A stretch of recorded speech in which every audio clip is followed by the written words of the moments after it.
বাদলার বিকেলে বেশ দারুণ আড্ডা জমেছিল তারানাথের বাড়ি। ছুটির দিনে তথা বাদলার দিন আর ঘরে বসে থাকা যায়। তারানাথ ঠিকই বলেছে, এরকম ঝড় বাদলার দিনে গল্প শোনার নেশা একবার যার ধরেছে তার পক্ষে এসব দিনে বাড়িতে বসে থাকা ভারী কষ্টকর। সত্যি এই দিনগুলোতে বাড়িতে বসে থাকতে বেশ দম বন্ধ ভাব লাগে। এক অজ্ঞাত মায়াবী টান যেন হাত ছানি দেয়। চুম্বকীয় আকর্ষণের ন্যায় চলে আসি তারানাথের এই 11/B মটলের রাস্তায়। এই রাস্তা দিয়ে যতবারই এসেছি ততবারই ফেরার পথে মনে অজস্র প্রশ্ন রহস্য নিয়ে ফিরেছি।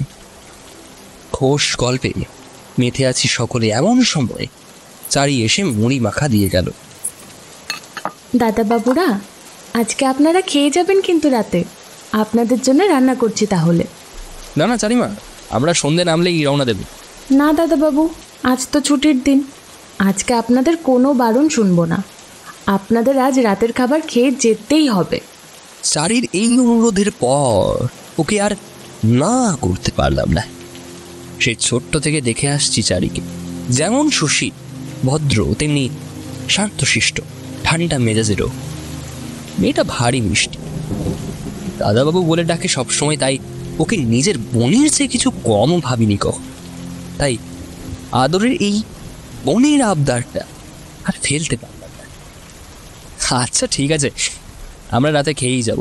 এবার খুশি তো? কি বলো কিশোরী? হ্যাঁ হ্যাঁ, আমার কোনো আপত্তি নেই। বেশ, ঠিক আছে দাদা বাবু। এই বলে চারি চলে গেল।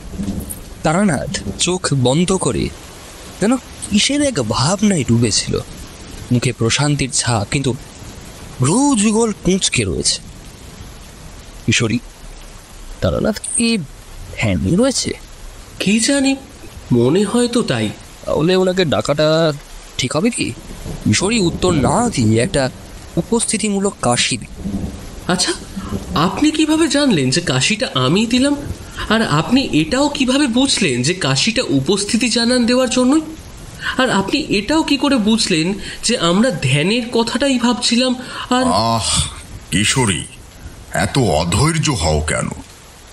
এক নিঃশ্বাসে এত প্রশ্ন ছুড়লে কিভাবে উত্তর দেব সবের? হ্যাঁ, এই জন্যই আমি চোখ বুজে একটু প্রশস্তি নিচ্ছিলাম। এতে মনের ধৈর্যও বাড়ে, মানসিক শান্তিও অনুভব হয়। আচ্ছা আচ্ছা, ঠিক আছে, কিন্তু আপনি কিভাবে বুঝলেন যে আমরা কি ভাবছি? খুব কঠিন বা জটিল কিছু নয় এটা অনুমান করা। আপনার কাছে তো কিছুই কঠিন নয়। এটাও বোধহয় মধুসুন্দরী দেবীর আশীর্বাদেরই কোনো অংশ, যে ক্ষমতার প্রভাবেই আপনি এইসব জানতে পারলেন। এই তো তোমাদের দোষ। সব কিছুকেই দৈব শক্তি কিংবা ওই অলৌকিক ক্ষমতা মনে করো। এটা একেবারেই কোনো অলৌকিক কিছু নয়। আমি চোখ বুজে অনেকক্ষণ ধরে বসে রয়েছি, তাতে এটা মনে হওয়া স্বাভাবিক যে আমি ধ্যান করছি। আর কিশোরী ভাবছে যে আমি কিভাবে বুঝলাম যেটা উপস্থিতিমূলক কাশি। এটা সহজেই অনুমান করা যায়, কারণ তোমরা দুজন অধীর আগ্রহে অপেক্ষায় রয়েছ যে কখন নতুন কোনো কাহিনী শুনতে পারবে আমার থেকে। তাই আমার এই ধ্যানমগ্ন অবস্থা দেখে তোমাদের মনে হওয়াই কথা যে আমি হয়তো এখন অনেকক্ষণ সময় লাগাবো। তাই তোমরা কাশি দিয়ে আমাকে সজাগ করছো। আর শেষ প্রশ্ন হচ্ছে যে কিশোরী যে কাশিটা দিয়েছে সেটা আমি বুঝলাম কি করে? আরে, এর চেয়ে সহজ প্রশ্ন বোধহয় আর নেই কোথাও। এখানে গল্প শোনার সময় সবচেয়ে অধৈর্য বোধ করে কে? কিশোরী। তাহলে এখানে আমাকে এতক্ষণ ধ্যানমগ্ন অবস্থায় দেখে কে সবচেয়ে বেশি অধৈর্য বোধ করেছিল? অবশ্যই কিশোরী। তা ঠাকুর মশাই, আজকে কি একটা জমজমাট গল্প হবে না? হ্যাঁ হ্যাঁ, নিশ্চয়ই হবে। কিশোরী পকেট থেকে পাসিং শো এর প্যাকেটটা বার করে বলল, এই নিন আপনার পাসিং শো। এবার একটা রোমাঞ্চকর গল্প শোনান। দেখলে তো কেন আমার অনুমান করাটা সহজ হয়েছিল। এই পাতলা দিনে একটা জম্পেশ গল্প না হলে বিকেলটা ফিকে লাগবে না? সব হবে, সব হবে। ইয়ে কিশোরী, একটা পাসিং শো বার করে দাও তো হে। কিশোরী প্যাকেট থেকে একটা পাসিং শো বার করে তারানাথের হাতে দিল। তারানাথ একটা পাসিং শো ধরিয়ে বেশ মহুজ করে টান দিতে লাগল। আমার গলাটা বেশ শুকিয়ে আসছিল, তাই চারিকে ডাক দিয়ে বললাম, চারিমা, একটু জল হবে? এই গলাটা কেমন যেন শুকিয়ে এসছে। দাঁড়ান দাদাবাবু, আমি আনছি এক্ষুনি। জল খেতে খেতে হঠাৎই গলাটা কেমন যেন সরকে উঠল, আর সমস্ত জল নিচে ওর সাথে আমার জামায় কিছুটা পড়ে গেল। আস্তে আস্তে, অত তাড়া কিসের হে? সেটা নয়, গলাটা সরকে উঠলো হঠাৎ। আমার আশেপাশে মেঝেতে পুরো জলে থই থই করছে। আমার বেশ অপরাধ বোধ হলো, এছাড়া চারির কাজ বেড়ে গেল অযথা। তারানাথ দেখলাম ওই পড়ে থাকা জলের দিকে এক দৃষ্টিতে তাকিয়ে আছে, একেবারে নিষ্পলক দৃষ্টিতে। এই দৃষ্টি সেই দৃষ্টি, এই দৃষ্টির একটাই অর্থ, আজকে নিশ্চয়ই কোনো নতুন অভিজ্ঞতার কথা স্মরণ হয়েছে তার। আমি আর কিশোরী একে অপরের দিকে তাকিয়ে রইলাম। আমাদের দুজনের মুখেই একটা স্মিত হাসি। দুজনেই জানি এরপর কি হবে, এরপরে তারানাথ করবে আমরা তা ভালোভাবেই জানি। তারানাথ চোখ বন্ধ করে ভ্রু যুগন খানিক কুঁচকে রইল খানিক, তারপর চোখ খুলে বলল, এই জল দেখে আমার একটা অভিজ্ঞতার কথা স্মরণ হলো। হঠাৎই এই ছড়িয়ে থাকা জল আমাকে সেই অভিজ্ঞতার কিছু অস্পষ্ট আলোকচিত্র দেখালো। জল ছড়িয়ে পড়েছে, এর সাথে ওই অভিজ্ঞতার যোগসূত্র কি? শোনো তাহলে, এ ঘটনা প্রায় বছর 20 আগেকার। তখন টুকটাক কাজকর্ম করি। এই হাত দেখা, কুষ্টি তৈরি করা, কুণ্ডলী বিচার, তাবিজ কবজ ইত্যাদি তৈরি করাই এসব ছিল। আর তাছাড়া লোকেরা আসতো প্রায় মাদুলি তাবিজের জন্য। এমনি একদিন সকালে দাওয়ায় বসে আছি, এমন সময় এক বৃদ্ধ ভদ্রলোক এসে হাজির। লোকটির পরনে একটি হলুদ পাঞ্জাবি, সাদা ধুতি, উচ্চতায় সাধারণ মানুষের তুলনায় খাটোই বলা যেতে পারে। হাতে তার কিন্তু একটা সোনার আংটি ছিল। পোশাক আশাক সাজসজ্জা দেখে মনে হয় আর্থিক অবস্থা বেশ সচ্ছল। বৃদ্ধ প্রথমেই আমাকে দেখে গাঢ় হয়ে প্রণাম করলেন। আমি সেই দেখে কোনো রকমে ইতস্তত বোধ করে বললাম, আরে আরে করছেন কি? আমি আপনার চেয়ে বয়সে অনেক ছোট, এভাবে আমায় লজ্জা দেবেন না দয়া করে। ও কথা বলবেন না ঠাকুরমশাই, আমরা হলাম কায়স্থের জাত। সদ্যজাত বামুনের ছেলেকেও গড় হয়ে প্রণাম করা আমাদের সাজে।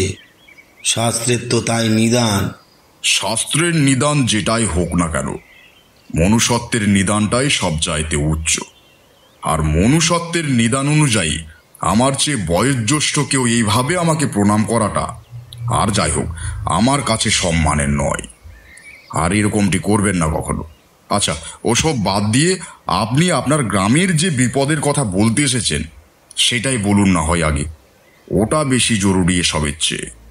বৃদ্ধ কিছুক্ষণ ফ্যাল করে অদ্ভুত দৃষ্টিতে আমার দিকে চেয়ে রইল। আমি আরেকটু গাম্ভীর্যপূর্ণ স্বরেই বললাম, আহা, কি হলো বলবেন তো? এবার মনে হচ্ছে ভুল মানুষের কাছে আসিনি। ভগবান সঠিক মানুষের সন্ধানই দিয়েছেন একদিনে।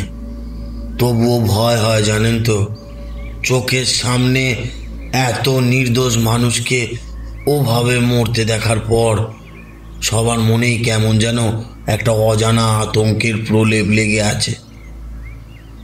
কেউ আর সচরাচর বেশি সাহস দেখানোর চেষ্টা করে না, প্রাণের ভয়। পুরো ঘটনাটা সংক্ষেপে বলুন আপনি। সব ঘটনা না খুলে বললে আমি যে কিছুই করতে পারবো না। আগে আমার নাম দেবজ্যোতি ভট্টাচার্য। এই অধমের নিবাস শালতোরা গাঁয়ে। ভগবানের কৃপায় আর্থিক অবস্থা অবনত নয়, মোটামুটি উন্নত। পৈতৃক সূত্রে বাজারে একটা কাপড়ের কারবার আছে। আমার 2 ছেলে আর 1 মেয়ে আছে। ঈশ্বরের কৃপায় মেয়েটির ভালো বিয়ে মিটে গিয়েছে। আর বড় ছেলে ওই বছর 2 হলো বিয়ে করেছে। দাদু তো হয়েই গিয়েছি, খুব শীঘ্রই হয়তো ঠাকুর দাদা হয়েই যাব, কিন্তু ছোট ছেলে এখনো অকর্মণ্য ও ভবঘুরে। তারপর বলতে থাকুন। বৃদ্ধ একটা দীর্ঘশ্বাস ছেড়ে আবার বলতে আরম্ভ করলো। আগে বাবা ঠাকুর, যে কারণে আপনার কাছে আসা সেটা হচ্ছে এই মাস তিনেক হলো আমাদের শালতোরা গাঁয়ে অলৌকিক সব ঘটনা আরম্ভ হয়েছে। প্রথম কেউ বেশি তোয়াক্কা করিনি বিষয়টা, তবে ধীরে ধীরে এই আতঙ্ক সংক্রামক মারণ ব্যাধির ন্যায় ছড়ালো চারিদিকে। গাঁয়ের লোকজন বড্ড সহজ সরল, যাকে বলে একেবারে মাটির মানুষ। আম জাম কাঁঠাল গাছের ছায়ায় ঢাকা এক মোহময়ী গ্রাম আমাদের শালতোরা গাঁ। মানুষের মধ্যকার ভ্রাতৃত্ব সুলভ সম্পর্ক তারই প্রমাণ। এই গাঁয়ের সকল মানুষের মধ্যে একান্নবর্তী পরিবারের মতো মিলবন্ধন রয়েছে। যাই হোক, গাঁয়ের শেষ প্রান্তে ঈশান কোণে একটু ক্ষুদ্র অংশ জুড়ে একটা জঙ্গল মতো আছে। অল্প বাঁশঝাড়, ঝাউ গাছ ও বন তুলসীর জঙ্গল। জঙ্গলের খানিকটা ভেতর দিকে রয়েছে একটা ময়লা পুকুর, যাকে অনায়াসে পানা পুকুর বলা যেতে পারে। সাধারণত মানুষ ওই পুকুরটিকে এড়িয়ে চলতেই ভালোবাসেন। ওই জায়গাটি এতটাই পরিত্যক্ত যে ওখানে একটা কুকুর শেয়াল অবধি যায় না। ওখানে গাছে একটা পাখি অবধি বসে না, ঝিঁঝি পর্যন্ত ডাকে না ওই অভিশপ্ত জমিতে। পুকুরের জল অতি ঘোলাটে ও দূষিত। প্রায় সময় পুকুরে মাছ মরে ভেসে ওঠে, যার ফলে ওই পুকুরের দিকটা বেশ দুর্গন্ধময় পরিবেশ। পুকুরের চারিদিকে শ্যাওড়ার ঝোপে ঘেরা। এছাড়া পুকুরের চারিদিকে কাঁটা তার দিয়ে ঘিরে দেওয়া হয়েছে, আর একটা ব্যারিকেডে লিখে দেওয়া হয়েছে যে এখানে আসা নিষেধ। এই ব্যারিকেডটা লাগানোর সময়ও একটা দুর্ঘটনা ঘটেছিল। কি দুর্ঘটনা? এই মাস পাঁচেক আগে গাঁয়ের এক ছেলে অরুণকে ভূতে ধরেছিল। সে ওই ময়লা পুকুরের ধার দিয়েই বাড়ি ফিরছিল বোধহয়, আর ওই রাস্তা দিয়ে ফেরার পর থেকেই ওর মধ্যে বিভিন্ন অস্বাভাবিক পরিবর্তন পরিলক্ষিত হয়। অরুণ বাড়ি আসার পর থেকেই বাড়ির একটি চৌবাচ্চার মধ্যে ঢুকে সেই জলের মধ্যে সে বসে থাকে। বাড়ির লোক বিষয়টা দেখার পরে হতবাক হয়ে যান। সবাই মিলে ওকে কোনো ক্রমে টেনে হিঁচড়ে বার করে চৌবাচ্চার ভেতর থেকে। সেই সময় ওর মধ্যে যেন এক পাশবিক শক্তি কাজ করছিল। 4-5 পেশিবহুল বলিষ্ঠ যুবক একটা বছর 20 ছেলেকে টেনে বার করতে গিয়ে প্রায় হিমশিম খেয়ে যাচ্ছিল। চৌবাচ্চা থেকে বার করার পরে অরুণ এক প্রকার ছটফট করা আরম্ভ করে, ঠিক যেন কোনো জলজ প্রাণী ডাঙায় শ্বাস নিতে না পারলে যেভাবে ছটফট করে সেইভাবে ছটফট করতে থাকে অরুণ। বাড়ির সমস্ত জলের পাত্র কলসি সবের জল মেঝেতে ঢেলে সে তার উপর শুয়ে গড়াগড়ি খেতে থাকে। বাড়ির লোকজন তার এই অপার্থিব আচরণ দেখে বেশ আতঙ্কিত হয়ে পড়েন। এভাবে কিছুদিন কেটে যায়, আর প্রায় অরুণকে হয়তো নিজেদের বাড়ির চৌবাচ্চায় নয়তো বেশিরভাগ সময় তাকে ওই ময়লা পুকুরেই দেখা যায়। তার বাড়ির লোক ভারী চিন্তিত হয়ে পড়েন তাকে নিয়ে। অরুণ ঠিকমতো খাওয়া দাওয়া করা বন্ধ করে দেয়, কারোর সাথে কথা বলে না। সে যেন এক অজ্ঞাত জগতে বিচরণ করে। সেই জগতের সাথে এই জগতের কোনো যোগসূত্র নেই। দুর্ভাগ্যবশত একদিন সকালে অরুণের লাশ ওই ময়লা পুকুরের জলে ভেসে উঠতে দেখা যায়। অরুণ সারা রাত নিখোঁজ থাকায় বাড়ির লোক তাকে সব জায়গায় খুঁজতে যায়, কিন্তু তার হদিশ মেলে না কোথাও। অবশেষে তারা হতাশ হয়ে ভোর হওয়ার অপেক্ষা করতে থাকে। কাক ভোরে অরুণের বাড়ির লোক ও কিছু গ্রামবাসী মিলে ওই ময়লা পুকুরের কাছে যায় এবং পুকুরের মাঝে শ্যাওলার মধ্যে অরুণের ফুটে ওঠা মৃতদেহ ভেসে উঠেছে। একটা বীভৎস কটু গন্ধে সবার নিঃশ্বাস থেমে যাওয়ার উপক্রম। অরুণের পরিবার রীতিমতো ভেঙে পড়ে এবং জোয়ান ছেলে হারানোর শোকে অরুণের মা কল্যাণী দেবী একেবারে ভেঙে পড়েন। তিনি এক প্রকার উন্মাদে পরিণত হন। এরপর দিন 10 কেটে যায়। সবাই ব্যাপারটা এক প্রকার ভুলেই গেছিল। এমন সময় আবারও সেই পুরনো হিংস্র অপশক্তি জেগে ওঠে। তারা করাল গ্রাসের কবলে পড়ে বছর 25-এর যুবক নবীন চন্দ্র রায় ওরফে নবীন। নবীন শহরে কাজ করতো, তাই তার প্রায় রাত করে বাড়ি ফিরতে হতো। এরকমই একদিন সে বাড়ি ফিরে অস্বাভাবিক আচরণ শুরু করে, ঠিক অরুণের মতো। বাড়ির সমস্ত হাঁড়ি কলসি থেকে জল বের করে সেগুলো মাটিতে ফেলে সেই থই থই করা জলে শুয়ে গড়াগড়ি খেতে থাকে, জলজ প্রাণীর মতো। বাড়ির লোক ওর এই অস্বাভাবিক আচরণ দেখে প্রথমেই তাদের অরুণের কথা মনে পড়ে। নবীনের বাড়ির লোক কিন্তু যথেষ্ট সচেতন ছিল। তারা নবীনকে সব সময় চোখে চোখে রাখতো, চোখের আড়াল হতে দিত না। বাইরে বেরোবার চেষ্টা করলে তাকে বেঁধে রেখে দিত শক্তভাবে। এইভাবে কিছুদিন কেটে যায়, কিন্তু আবারও ঘটে এক মর্মান্তিক মৃত্যু। এক অমাবস্যার রাতে নবীন নিখোঁজ হয়ে যায়। সবাই বুঝতে পারে যে সে কোথায় গেছে। প্রত্যেকে কোনো রকমে রাত কাটিয়ে ভোর হওয়ার অপেক্ষা করতে থাকে। সেই রাতের প্রতিটা ক্ষুদ্র মুহূর্ত যে কতটা দীর্ঘ লাগছিল আমাদের, তা বলে বোঝানো অসম্ভব। কোনো রকমে ভোর হলো। সবাই মিলে দল বেঁধে কুয়াশার আবরণ ছিঁড়ে এগিয়ে গেলাম ওই ভয়াবহ পুকুরটির কাছে। যেতেই দেখলাম পূর্বে দেখা সেই একই দৃশ্য। পুকুরের একেবারে মাঝের দিকে ভাসছে আমাদের নবীনের মৃতদেহ। নবীনের মৃত্যুর পর থেকে গ্রাম জুড়ে কেমন যেন হতাশা চেয়ে যায়।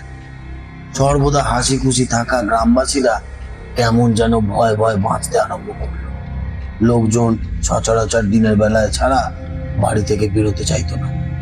খুব জরুরি কিছু না হলে কেউ রাতে বা সন্ধ্যায় নিজের ঘরের দ্বার থেকে ছিটকানি সরাতো না। মানুষ এক অজ্ঞাত আতঙ্কের ভয় বাঁচতে থাকে। কিন্তু তবু ওই অপঘাতে মৃত্যু কমলো না কিছুতেই। কোনো না কোনো ভাবেই মানুষ ওই দিকে আকর্ষিত হয়ে যেতে থাকে, আর তার পরের দিন ওই পুকুরের জলে ভেসে উঠত। কি বিভৎস রকম ভাবে মানুষের মৃত্যু হতো তার প্রত্যক্ষদর্শী আমরা। ওই বিকৃত লাশ কেউ উদ্ধার করার চেষ্টা করে। এইভাবে প্রায় গোটা 20 মানুষ ওই পৈশাচিক পুকুরের জলে ডুবে মারা গেছে। কিন্তু অদ্ভুত ব্যাপার এটাই যে কাটা তার পেরিয়ে লোকজন কিভাবে ওই পুকুরে ঝাঁপ দিচ্ছে। ওই পুকুরের কুখ্যাতি আরো বেশি বেশি ছড়াতে থাকে আশেপাশের গায়ে। এক সময় ওই পুকুরটির নাম কালপুকুর নামে জনশ্রুতি ছড়িয়ে পড়ে। মানুষ এক সময় গাঁ ছেড়ে পালাতে আরম্ভ করলো। না রাতারাতি নয়, একেবারে কুয়াশা ঘেরা ভোরবেলায়। এইভাবে ক্রমে গাঁয়ের লোক পালাতে লাগলো অন্যত্র গাঁ ছেড়ে। ক্রমশ গাঁয়ের নামে কুখ্যাতি বাড়তে লাগলো। লোকজন গাঁয়ে বাজার হাট করতে আসা অব্দি বন্ধ করে দিতে লাগলো। ধীরে ধীরে গাঁয়ের জনসংখ্যা ধীরে ধীরে কমে আসতে লাগলো। গাঁয়ের বাতাসে বাতাসে যেন একটা আতঙ্কের নিঘ্রাণ,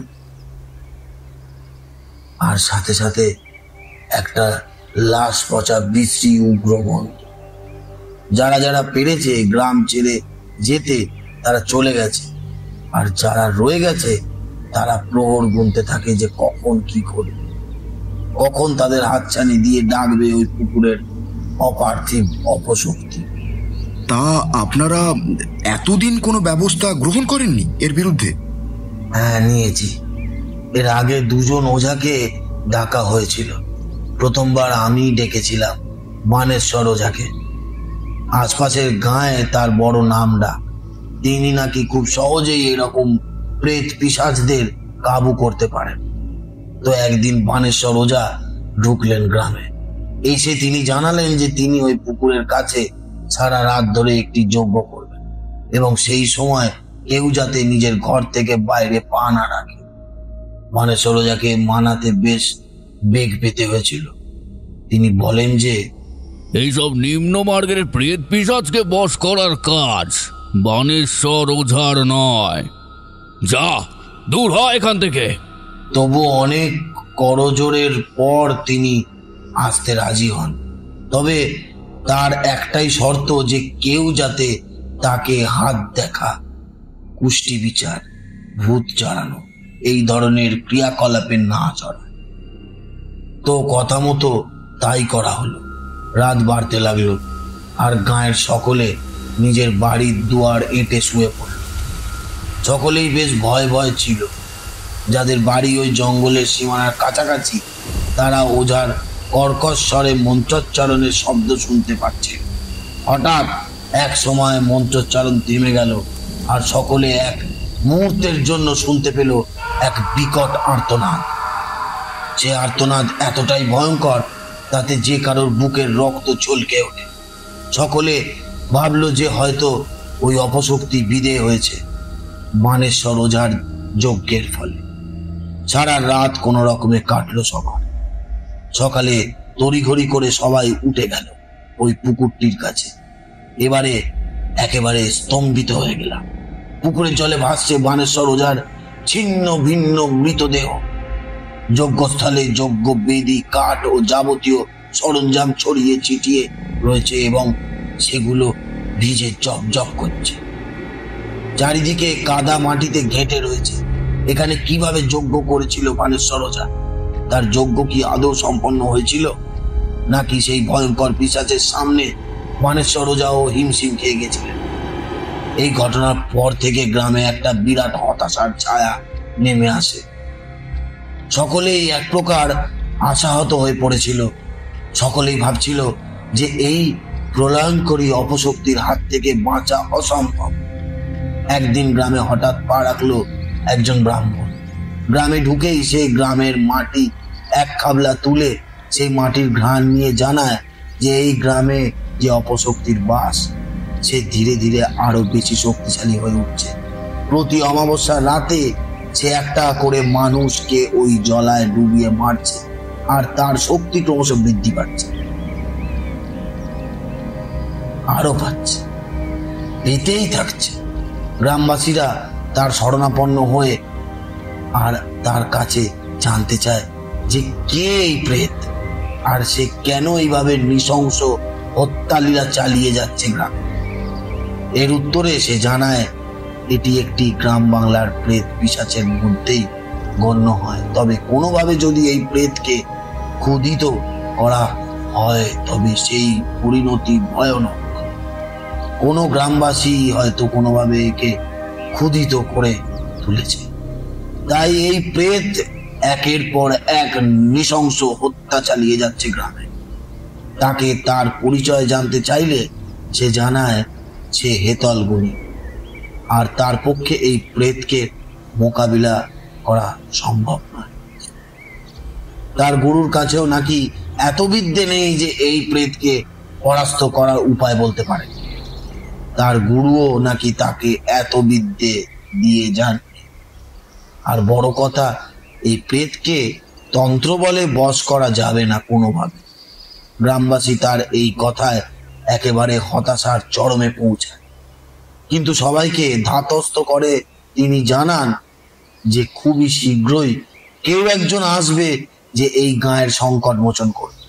সে এমন একজন ব্যক্তি যে কখনো কাউকে ফিরিয়ে দেয় না বিপদের দিকে।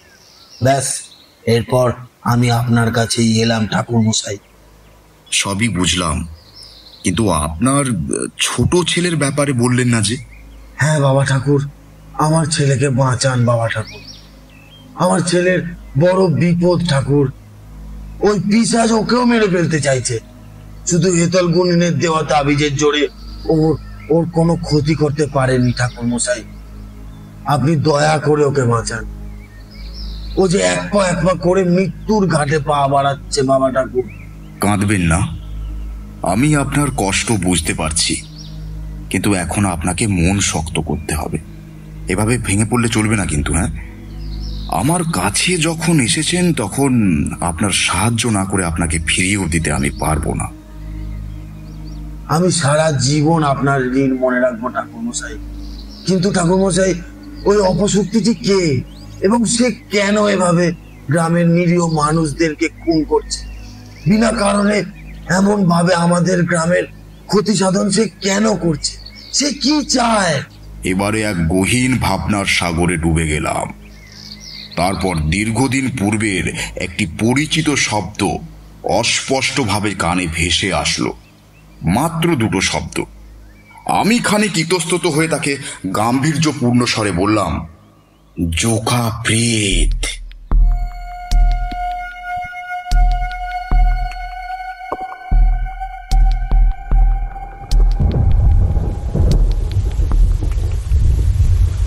জোকা প্রেতটা আবার কি? সেটা তো বললেন না কই। জোকা হচ্ছে গ্রাম বাংলার একটি প্রেত। এই প্রেত পুকুর, ডোবা, খাল, বিল, জলাশয়ে বসবাস করে। তবে পরিত্যক্ত অপবিত্র জায়গাতেই থাকতে এরা বেশি ভালোবাসে। এই জোকা মানুষদের একেবারেই পছন্দ করে না। যথাসম্ভব মানুষের ছায়া থেকে দূরে বিচরণ করে। তবে কখনো যদি কেউ একে বিরক্ত বা বিচলিত করে, তবে এই জোকা ভয়ানক রূপ নেয়। এদের দেখতে কেমন হয় ঠাকুর মশাই? এদের চাক্ষুষ অস্তিত্ব কিংবা নিদর্শন কখনো দেখিনি। তবে এদের কিছু বর্ণনা আছে। যেমন এদের উচ্চতা সাধারণত কম হয়, বামনাকৃতি হয়, বা এদের গায়ের রং কালচে ধূসর হয়। কিন্তু এদের চাক্ষুষ অস্তিত্ব কখনো পাইনি আমি। এই প্রেস সম্বন্ধে কি আপনি আগে থেকে জানতেন, নাকি এই লোকটার সাথে সাক্ষাৎ হওয়ার পরেই জানতে পারলেন? এই সব নিম্নমার্গের প্রেত পিশাচ, এদেরকে চেনা তেমন শক্ত কিছু না। এই জোকা প্রেত গ্রাম বাংলার ভূতের মধ্যেই পড়ে। তবে আমি যখনকার ঘটনা বলছি, তখন তেমন কেউ বেশি এই প্রেতটির সম্বন্ধে জানতো না। গ্রাম বাংলার ভূত হলেও এটা একটু অচেনা শ্রেণীর অন্তর্গত। কিন্তু অপ্রাপ্ত কিছু পুরানো বই পুঁথিতে এর উল্লেখ পেয়েছি। তোমরা তো জানোই যে আমার ঠাকুরদার কাছে অনেক সংগ্রহ করা পুঁথি ছিল। এছাড়াও অনেক দুর্লভ পুঁথিও ছিল। তারই মধ্যে একটি পুঁথিতে এই প্রেত সম্বন্ধে পড়েছিলাম। তবে এই প্রেতকে বধ করার কোনো রকম উপায় সেখানে লেখা ছিল না। এই প্রেতটি এমনি একটি প্রেত যে অযথা অকারণে কাউকে ভর করে না। একমাত্র একে নিজের জগৎ থেকে যদি বিচলিত করে, তবে এই ভয়ানক অপশক্তি নিজের তীব্র ভয়ঙ্কর রূপ ধারণ করে। আমার তো মনে হয় না যে তন্ত্রমন্ত্র দিয়েও এই আদেও বশ করা যাবে কিনা একে। আর যদি চেষ্টাও করি, তবে আমার নিজেরও প্রাণনাশের সম্ভাবনা রয়েছে। তাহলে কি সত্যি এই অজ্ঞাত অপশক্তির হাত থেকে এই গ্রাম কখনো মুক্তি পাবে না? এই নিঃশেষ হত্যাযজ্ঞ চলতেই থাকবে ক্রমশ। আমি কি পারবো এই প্রেতকে বশ করতে, নাকি সত্যিই আমার প্রাণনাশের উপক্রম হবে? বাহ, পুরো তো জমে ক্ষীর হয়ে গেছে। তারপর বলুন ঠাকুর মশাই, তারপর বলুন। তোমরা এটাকে নিছক গল্প হিসেবে শুনছো, তাই এরূপ মন্তব্য করছো। সত্যিকারের কখনো যদি এমন ভয়ানক প্রেত পিশাচের প্রত্যক্ষদর্শী হও, তখন বুঝবে এগুলো সত্যিকারের ঘটনা নাকি কোনো বানানো কাহিনী। যাই হোক, বাকিটা বলি। আমি সেই দিনই দুটো অন্ন মুখে ঠেকিয়ে দেবজ্যোতিবাবুর সাথে বেরিয়ে পড়লাম। তখন দেবজ্যোতিবাবুর বড় ছেলেও এসেছিল তার সাথে। নাম সুশোভন ভট্টাচার্য। এসে থেকেই তার সাথে বেশ খানিক আলোচনায় আরও অনেক কিছু জানতে পারলাম। সুশোভন ছেলেটা বেশ ভালো। কথাবার্তার মধ্যে একটা শিক্ষাগত সুশীলতার ছাপ আছে। কৃষ্ণবর্ণ গড়ন, উচ্চতায় আমারই সমান প্রায়। তার সাথে নানান কথায় আলোচনায় জানতে পারলাম যে তার ভাই অর্থাৎ শঙ্কর ভট্টাচার্য ওরফে শঙ্কু, সে নাকি ভারী ভবঘুরে একটি প্রকৃতির ছেলে। সে আরও বলেছিল, এই ভবঘুরেমেই একমাত্র কারণ যার জন্য ভাইয়ের সঙ্গে আমার বাগবিতণ্ডা লেগেই থাকে। তবে সেটা সাময়িক বিবাদই বটে। যে কোনো পারিবারিক আচার অনুষ্ঠানে সে উপস্থিত থাকে বটে, তবে আমার একেবারে উল্টো তৈরি হয়ে যায়। আমার এই বজ্জাত ভাইটা বজ্জাত হলেও অভদ্র কিংবা অশিক্ষিত নয়। গুরুজন ও প্রবীণ মানুষদের প্রতি তার আচরণ অতীব সুন্দর। সেই কলকাতা থেকে পড়াশোনা সেরে ফিরেছে, আর তারপর থেকেই এই ভবঘুরেমি তার যেন আরও বৃদ্ধি পেয়েছে। কখনো এখানে তো কখনো সেখানে, কখনো পাহাড়ে তো কখনো নদী তটে। ব্যাপারটা যদি এখানে সীমাবদ্ধ থাকতো তাহলে বোধহয় ভালো হতো। তবে হঠাৎই তার আর এক নতুন আজগবি শখ দেখা দিল। গ্রামে একবার কাকে বেশ পেতনিতে ধরেছিল। সে কি এক যেও পেতনি কি গুয়ে পেতনি না কিসে যেন ধরেছিল বেশ। সেই ব্যক্তির নাকি খুবই শোচনীয় অবস্থা। তান্ত্রিক, ওঝা, রোজা সবই দেখানো হয়েছে, তবে তারা জানিয়েছে যে এই পেতনি একেবারে তাকে সম্পূর্ণরূপে নিজের কবলে করে নিয়েছে। একে আর সুস্থ করা কখনোই সম্ভব নয়। লোকটি নাকি মাঝরাতে বাঁশবাগানের রাস্তা দিয়ে আসছিল, আর সেই সময় ওই পেতনি তার সাথে চলে আসে। লোকটি নাকি একটু আধটু তন্ত্র সাধনাও শিখেছিল, তবে সে দেহবন্ধন সম্বন্ধে জানতো না, তাই তার এই অবস্থা হয়েছিল। এই খবর পেয়ে ভাই তখনই সেই লোকটির বাড়িতে যায় তাকে দেখতে। ভাই সদ্য কলকাতা থেকে পড়াশোনা শেষ করে ফিরেছে গাঁয়ে। প্রায় 4টা বছর সে পড়াশোনার জন্য কলকাতায় ছিল নিজের গ্রাম ছেড়ে, আর এই গাঁয়ে এসে তার এই ভবঘুরুমি যেন আরও বেড়ে গেল। আগে ঘুরতো বনে, বাদারে, পুকুরে, খাল বিলে, ডোবায়, আর এখন করে শ্মশানে, গোরস্থানে, সমাধিস্থলে, পরিত্যক্ত অভিশপ্ত সব জায়গায়, পুরো বাড়িতে। যখন থেকে এই লোকটা কীর্তি দেখেছে তখন থেকেই ওনার মাথায় ভূত দেখার শখ চড়েছে। সে কোনো মতেই ভূত দেখে ছাড়বে, যে কোনো উপায়। গ্রামের ছেলে বুঝতেই পারছেন, ফলে বুকে সাহসও বেশি। কারুর কথা সে শোনে না, এদিকে ওদিকে ঘুরে বেরিয়েছে। কতবার যে অঘটন ঘটিয়েছে তার ঠিক ঠিকানা নেই। অঘটন বলতে এই শীতের বর্ষায় ভিজে শ্মশান ঘাটে ভূত দেখার জন্য জ্বর বাঁধিয়ে ফিরত। হাড় কাঁপানো শীতে জলার ধারে, পুকুরে, বিলে ঘোরার পর ঠান্ডা লাগিয়ে বাড়ি ফিরতেন। জ্বর হলে সেই মাই জল পড়তে দিত, সব আয়েস ফরমাস পূরণ করত। যে কিনা তাকে শত সহস্রবার নিষেধাজ্ঞা দিয়েছেন ওই ভবঘুরেমি বন্ধ করতে, তবে কে শোনে কার কথা। আর এই কারণেই তো ছেলেটা বিপদ ডেকে আনলো ঘরে। কিভাবে? আর কি বলি ঠাকুরমশাই, ভবঘুরিটা আজীবন জ্বালিয়ে খেত, আর শেষে এই কাণ্ড করল। যেই পুকুরের ধারে পুরো গ্রামের কেউ ঘেঁষত না, সেখানে গিয়েই বিপদটা ঘটালো। শহরে মাঝে চলে গিয়েছিল, কিন্তু ছুটির দরুন আবার যখন ফিরল গ্রামে, ব্যাস তখনই আবার উৎপাত আরম্ভ করলো। একদিন দলবল মিলে কৃষক নিয়ে ওই পুকুরটার ধারটায় গেল। সে এক কাণ্ড। গিয়ে ব্যারিকেড ফেলে কাঁটাতার পেরিয়ে ওপারে পৌঁছে গিয়েছিলেন তিনি। সব নিষেধাজ্ঞা ভুলে পুরো পুকুরের চারপাশে এদিক সেদিক ঘোরে, এটা সেটা ঘেটে খুঁটে তদন্ত করে বাড়ি ফেরার সময় হঠাৎ সে পুকুরে পড়ে যায়। সকলে মিলে ওকে কোনো ক্রমে পুকুর থেকে তুলে নিয়ে আসে। তবে পুকুর থেকে ওঠার পর দিয়েই ভাইয়ের মুখে কেমন একটা অপার্থিব অভিব্যক্তি প্রকাশ পাচ্ছিল। তার চোখে মুখে একটা অদ্ভুত ভাবলেশীন দৃষ্টি ছেয়ে আছে। সে কারোর সাথে কোনো রকম কথাবার্তা বলে না, একেবারে নিশ্চুপ নীরবতা ছেয়ে রাখে তাকে। ফেরার পথে তার বন্ধুরা মিলে গাঁয়ের কোন একটা ছোট রেস্তোরাঁয় খাবার খেতে যায়, আর সেখানে যাওয়ার পর হঠাৎই ভাই রেস্তোরাঁর জলের পাত্র থেকে মেঝেতে জল ঢালতে শুরু করে। তারপর সে আশেপাশের সমস্ত জল মেঝেতে ঢেলে দেয়। তারপর এক বিন্দু জল যখন অবশিষ্ট ছিল না, তখন সেই মেঝেতে পড়ে থাকা জলের উপর শুয়ে পড়ে এবং সাঁতার কাটার ন্যায় ছটফট করতে থাকে। তারপর তাকে ধরাধরি করে কোনো ক্রমে বাড়িতে নিয়ে আসা হয়। আর তারপর থেকেই সে মাঝে মধ্যেই বাড়ি চৌবাচ্চায় কিংবা ওই পুকুর পাড়ে কিংবা যেখানে পারত গিয়ে জলে ডুবে বসে থাকত। কি জানি জলের প্রতি ওর কিসের এত আকর্ষণ ছিল ভগবান জানে। আর জল না পেলে যেন ও মরেই যাবে এমন করত। ঠিক যেমন জলজ প্রাণী কিংবা মাছ ডাঙায় এসে যেমন ছটফট করে নিঃশ্বাস নেয়, সেরকম। হ্যাঁ, সেরকম ভাইও যেন সেরকম জলজ প্রাণীর মতো আচরণ করত। জল ছাড়া যেন এক মুহূর্তও থাকতে পারত না। ডাঙায় যেন সে শ্বাস প্রশ্বাস নিতে পারছে না, এরকম অবস্থা। সুশোভনের কথাগুলো শুনে যেন দুশ্চিন্তা ক্রমশ বাড়তে লাগলো, কিন্তু কিছু প্রশ্নের রহস্য উদ্ঘাটন হলো বটে।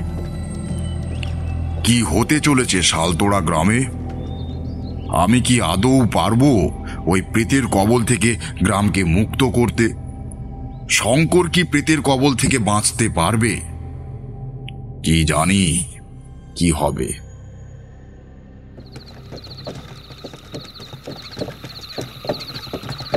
সন্ধ্যে 7:30 নাগাদ শালতোড়া গ্রামে পৌঁছালাম।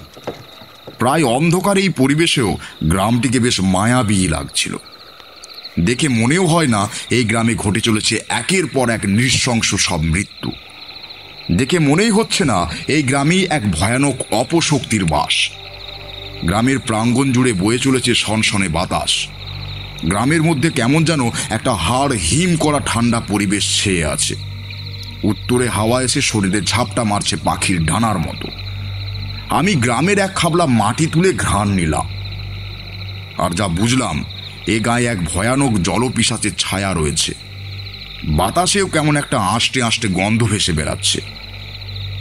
এ গন্ধ আগেও অনেকবার পেয়েছি, তবে এইবারেরটা কেমন যেন একটা অস্বাভাবিক দম বন্ধ করা ভাব ধরিয়ে দিচ্ছিল শরীরে। গন্ধ নাকে লাগতে নাক যেন জ্বালা করে উঠছিল। গ্রামের চারিদিকে একটু প্রদক্ষিণ করে অবশেষে দেবজ্যোতি বাবুর সঙ্গে তাদের ভদ্রাসনের দিকে রওনা দিলাম। বাঁশঝাড়ের দিক দিয়ে আসার সময় হালকা ঠাহর করলাম যে বাঁশঝাড়ের ভেতরের দিকে কেমন একটা মচমচ শব্দ কানে আসছে। ভালো করে আরও কিছুক্ষণ দেখার পর আরও খেয়াল করলাম যে বাঁশঝাড়ের দিকে একটা কালো অবয়ব অতি সন্তর্পণে এগিয়ে যাচ্ছে। এত অন্ধকারে ভালো করে ঠাহর হলো না, তবে এইটুকু বুঝলাম যে সে একজন যুবক।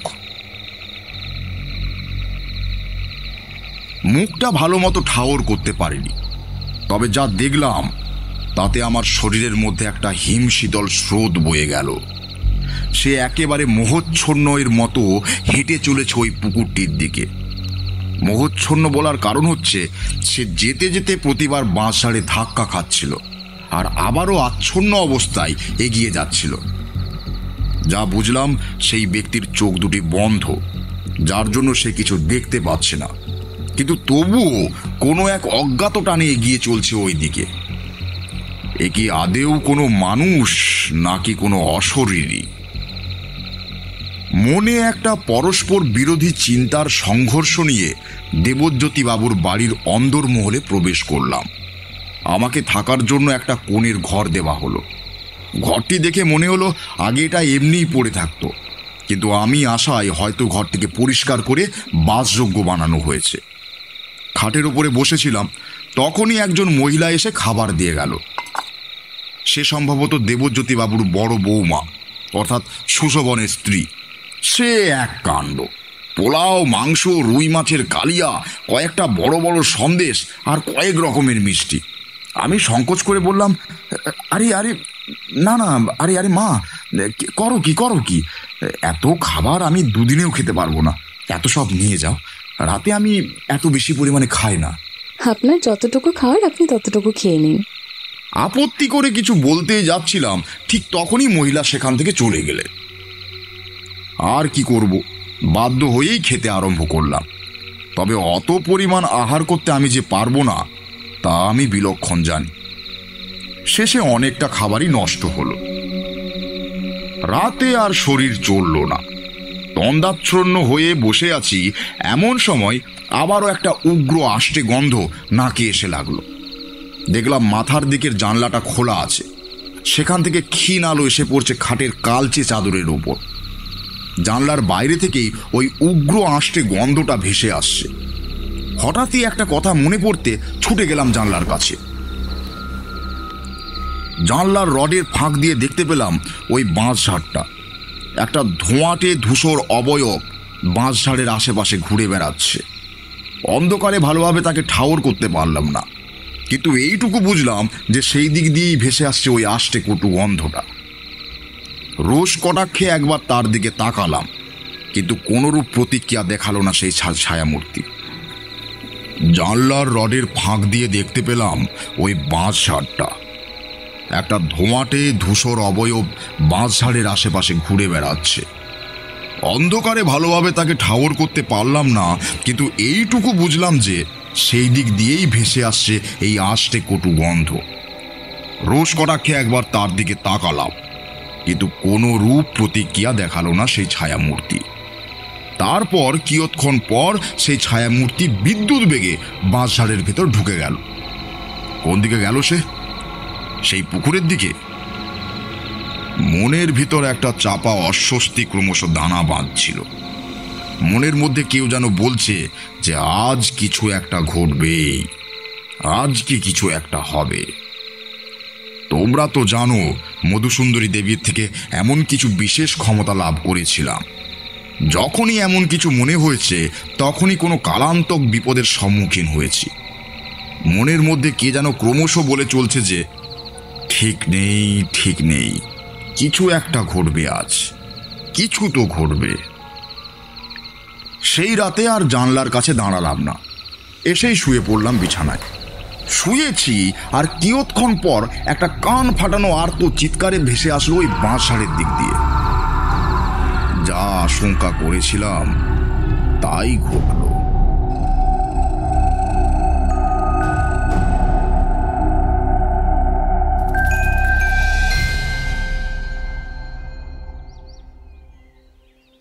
পরদিন সকালে একটু চটজলদি ঘুমটা ভেঙে গেল। রাতে ক্লান্তির কারণে ঘুমে ঢলে পড়লেও ভোরের দিক থেকেই ঘুমটা ভেঙে গিয়েছে, আর তখন থেকেই জেগে রয়েছি। সকলের চিৎকার চেঁচামেচিতে বুঝে গেলাম আবার একটা নতুন মৃতদেহ আবিষ্কার করেছে গ্রামবাসী। নিশ্চয়ই তাই। মনে মনে বেশ কষ্ট লাগলো। যদি আরও একটু আগে আসতে পারতাম তবে কাল হয়তো এই মৃত্যুটাকে আটকাতে পারতাম, কিন্তু সবই নিয়তির খেলা। কাল ছিল অমাবস্যা, তাই কালকে যে একটা মৃত্যু ঘটবে তাতে আমি পুরোপুরি নিশ্চিত ছিলাম। কাল যাকে দেখেছি সে কোনো অশরীরী নয়, কোনো এক গ্রামেরই কেউ, যে মোহাচ্ছন্ন অবস্থায় তার দিকে এগিয়ে যাচ্ছিল, মানে ওই প্রেতজনির মৃত্যু জালের দিকে। তার ওই মোহাচ্ছন্ন ভাব দেখেই আমি নিশ্চিত হয়েছিলাম। যাই হোক, উঠে গেলাম ওই পুকুরটির দিকে। গিয়ে যা দেখলাম তা কোনো নতুন কিছু না। প্রতিবারের মতোই এইবারও একটা ফুলে ওঠা মৃতদেহ ভাসছে পুকুরের মাঝে। সেখানে একটা দম বন্ধ করা দুর্গন্ধ চেয়ে আছে। লাশ পচা গন্ধে চারিদিকে ছেয়ে গেছে। এত বিকট উগ্র গন্ধ যে নাড়ি ভুড়ি যেন বেরিয়ে আসে। এবারেও একটা বছর 21-এর ছেলে মারা গেছে। তার মা সেখানে অঝরে কেঁদে চলেছে। সে এক বুক ফাটা কান্না দেখে যেন আমার ভেতরটাই দুমড়ে মুচড়ে উঠছিল। এক মায়ের কান্না তার ছেলের অকাল মৃত্যু দেখে। এ দৃশ্য যেন চোখে দেখা যায় না। এমন অসহনীয় দৃশ্য দেখে আমারও চোখের কোণটা ভিজে উঠল। আমি আর থাকতে না পেরে ওখান থেকে প্রস্থান করলাম।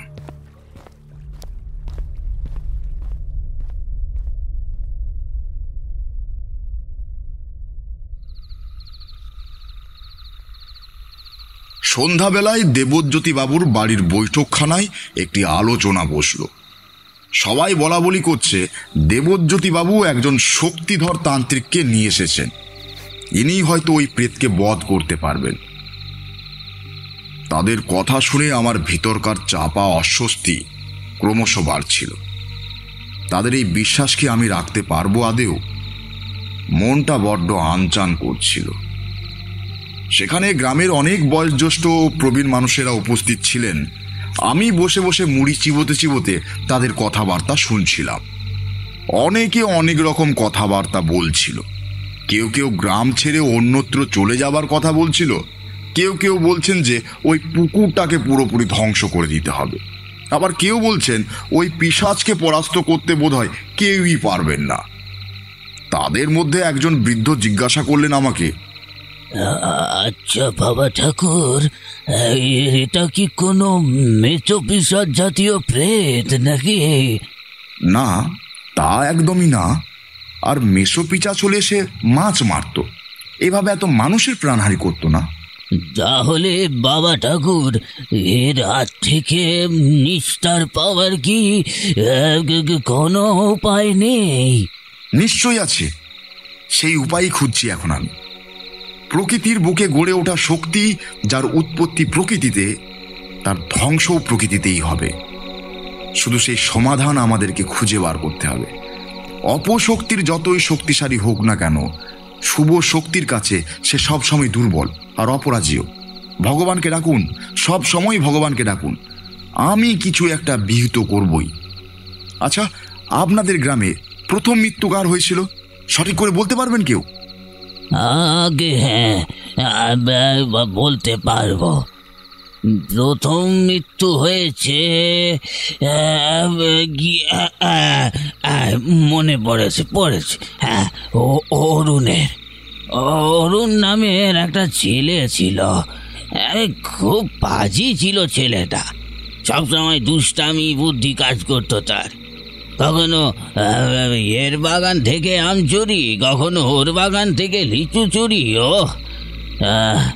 কখনো সদ্য কোনো পুকুরে মাছ ছাড়া হলে সেইখান থেকে মাছ চুরি করে নেওয়া, আর তারপরে ওই মহিলাদের মাটির কলসিগুলিতে ওই গুলতি মেরে ফাটিয়ে দেওয়া।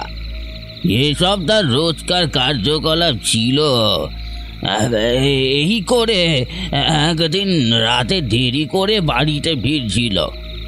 ওই ময়লা পুকুরের ধারটা দিয়ে ফেরার সময় বোধহয় ওই পুকুরে গেছিল মাছ টাছ ধরতে, নয়তো এমনি কি সেই প্রেত ওকে ধরবে? নিশ্চয় তাকে বিরক্ত করেছে, তাই ধরেছে ওকে।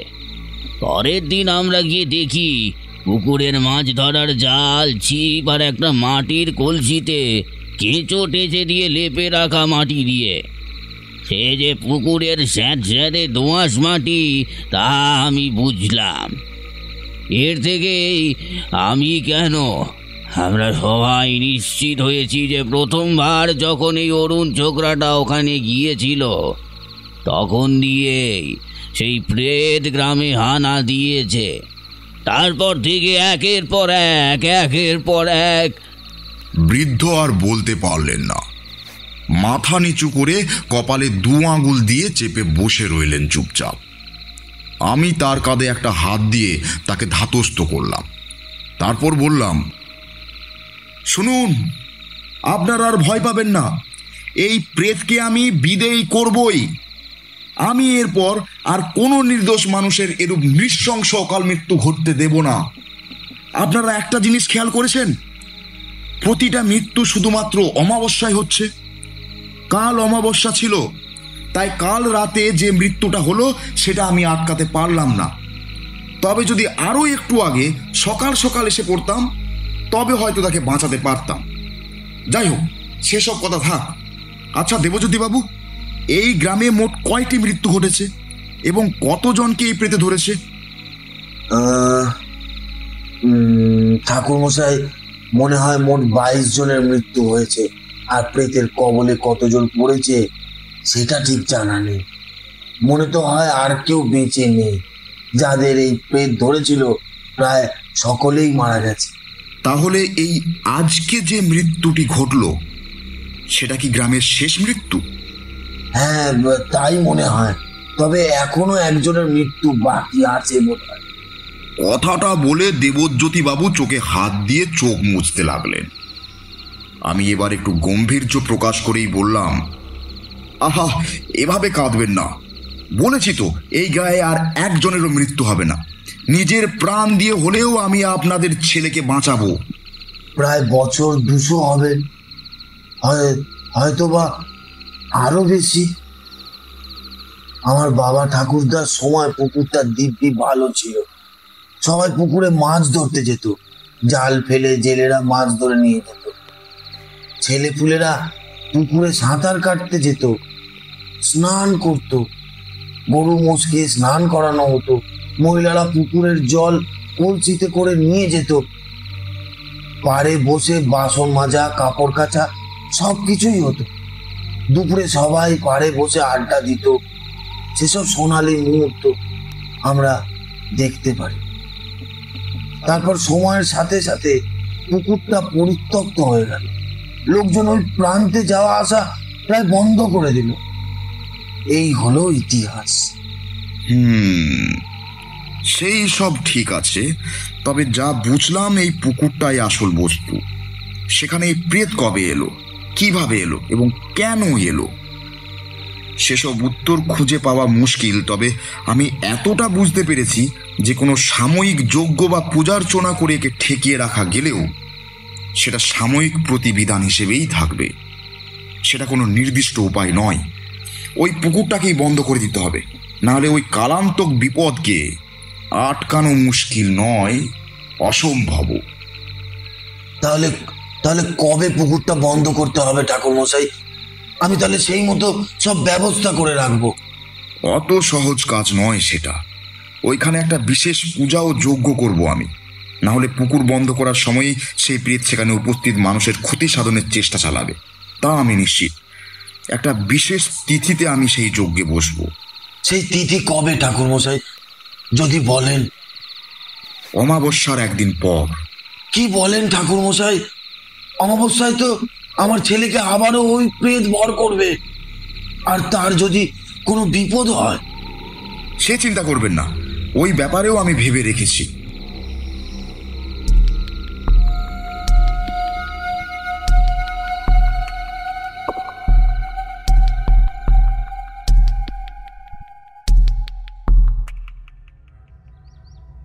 কাল অমাবস্যা। আজ সকাল থেকেই দেবজ্যোতি বাবুর ছোট ছেলে শঙ্কর ভারী অদ্ভুত রকমের আচরণ শুরু করেছে। তাকে কেউই ধরে রাখতে পারছে না। তার মধ্যে যেন 10 জন বলিষ্ঠ যুবকের সমান তেজস্ক্রিয়তা ও বল প্রবেশ করেছে। তাকে কেউই আটকাতে পারছে না। সবাই হিমশিম খেয়ে যাচ্ছে তাকে ধরে রাখতে। সে বাড়ির মাটির কলসি ভেঙে তার মধ্যে দিয়ে জল মেঝেতে ছড়িয়ে দিচ্ছে। এরপর আরো বাড়ির যত সব পাত্র, কলসি, হাঁড়ি যা আছে সব থেকেই জল মেঝেতে ছড়িয়ে দিতে লাগলো। মেঝেতে যখন একেবারে জল থই থই করছে, তখন সে ডাঙায় উঠে নিঃশ্বাস নিতে না পারা জলজ প্রাণীর মতো ওই পড়ে থাকা জলে গড়াগড়ি খেতে লাগলো। তার চোখে মুখে কেমন যেন একটা অসাড় ভাব লেগে আছে। কোনো এক ঘোরের মধ্য দিয়ে সেই সব কার্যক্রম করছে। এক সময় সে বাড়ির বিরাটাকার চৌবাচ্চায় গিয়ে ঝাঁপ দিল। সেখানে সে গভীর জলের মাছের ন্যায় ডুবে বসে রইল। এমন অদ্ভুত দৃশ্য আমি জীবনে দেখিনি, যে মানুষ এভাবেও জলে ডুবে থাকতে পারে। এ যেন মানুষরূপী কোনো জলজ প্রাণী, যে ডাঙায় শ্বাস নিতে পারে না, অথচ জলে ডুবে শ্বাস নিতে পারে। সকলে টেনে হিঁচড়ে তাকে কোনো ক্রমে চৌবাচ্চা থেকে বার করলো। সে হিংস্র জন্তুর মতো ফুঁসছে রাগে, যেন জলের মধ্যে থেকে ওকে বার করে অনেক বড় অপরাধ করে ফেলেছে মানুষেরা। আমি কাছে গিয়ে তাকে দেখলাম। করুণ মুখের চাহনি, অথচ চোখে হিংস্রতার ছাপ। মুখ চোখ যেন ভিজে ভিজে ছিটে পড়ে গেছে। তার গায়ের রং কেমন যেন অনুজ্জ্বল ধূসর হয়ে উঠেছে। শরীর রুগ্ন ও দুর্বল, মুখ থেকে লালা ঝরছে। আমি তার এই দুর্দশা দেখে আর থাকতে পারলাম না। তৎক্ষণাৎ ওর কপালের মাঝখানে ডান হাতের বুড়ো আঙুলটা টিপে ধরলাম। ব্যাস, ওর সঙ্গে সঙ্গে পরম আরামের সাথে চোখ বুজে ঢলে পড়ল মেঝেতে। আমি দেবজ্যোতিবাবুকে বললাম তাকে নিয়ে গিয়ে শুইয়ে দিতে। এখন ঘন্টাখানেক ও আর জাগবে না, ভালোভাবেই ঘুমোবে। কিন্তু এটা সাময়িক প্রশস্তি, কোনো নির্দিষ্ট সমাধান না, তাই আমি বলেই দিলাম। ভিড়ের মধ্যে থেকে একজন মহিলা ঘোমটার নিচে বলে উঠল, ধন্য বাবা ঠাকুর, আপনার কাছে আমরা কৃতজ্ঞ থাকবো বাবা ঠাকুর। যে ছেলেটা রাতের পর রাত ঘুমোতে পারেনি, দু চোখের পাতা এক করতে পারেনি, সে আজ পরম আরামে চোখ বুজে ফেলল। আপনি আপনি সত্যিই মহান। এটা একটা সাময়িক প্রতিবিধান, তাই এভাবে বলবেন না দয়া করে, এমনভাবে লজ্জা দেবেন না। আগে মূল বিপদের সমাধান করতে হবে। সকাল থেকেই একটা কাক ক্রমাগত দেবজ্যোতিবাবুর বাড়ির পশ্চিমের আম গাছ থেকে কর্কশ স্বরে ডেকে চলেছে। একটা অমঙ্গলের লক্ষণ দিচ্ছে। মনটা ভারী হয়ে গেল। দুশ্চিন্তা, আফসোস এসব মিলে মাথায় ঘুরপাক খাচ্ছিল।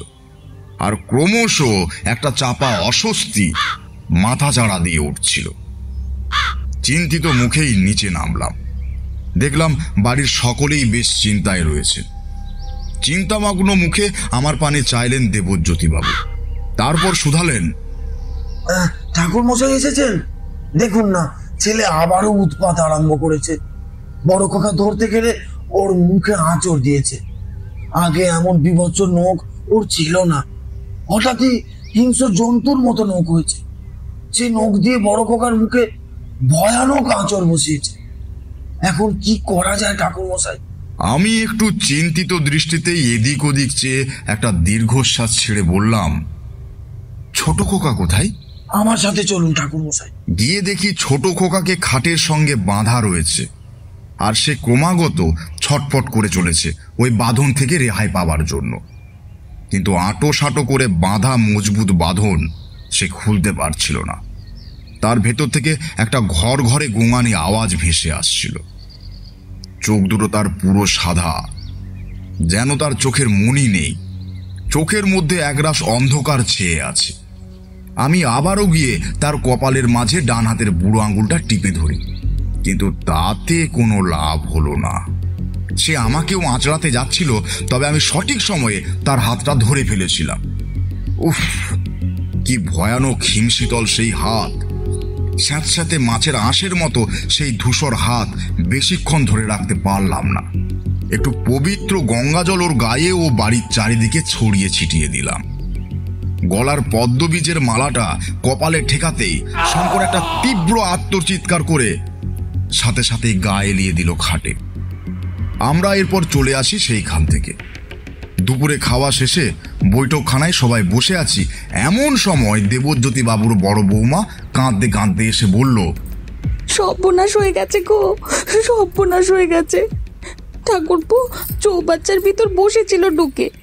আমি বাসনপত্র গোছানোর সময় ওইদিকে যাই, তখন আমাকে দেখে ঠাকুরপো ছুটতে দালান পেরিয়ে বেরিয়ে গেল ওই ওই বাসচারের রাস্তায়। আপনারা কি ওকে ধরে আনুন, নইলেও পুকুরে ঝাঁপ দেবে বোধহয়। আমরা সকলে দৌড় লাগালাম ওই পুকুরের দিকে। আমি পেছনের দরজা দিয়ে গেলাম, কারণ আমি জানি সে আগে কোথায় যাবে। দৌড়াতে দৌড়াতে দেখলাম শঙ্কর একটু আগেই হেঁটে চলেছে মোহচ্ছন্নের মতো। আমি দৌড়ে গিয়ে তার সামনে পথ রুখে দাঁড়ালাম। সে হিংস্র স্বরে গর্জন করতে লাগলো। এই প্রথম সে একটা ফ্যাঁসফ্যাঁসে কণ্ঠে বলল, সরে যা, নাহলে মরবি। ওর সাথে তুইও মরবি।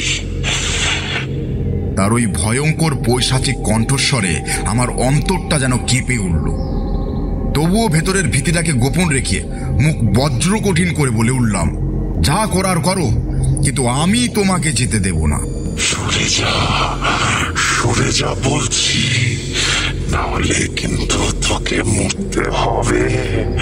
সবাইকে মরতে হবে। কেউ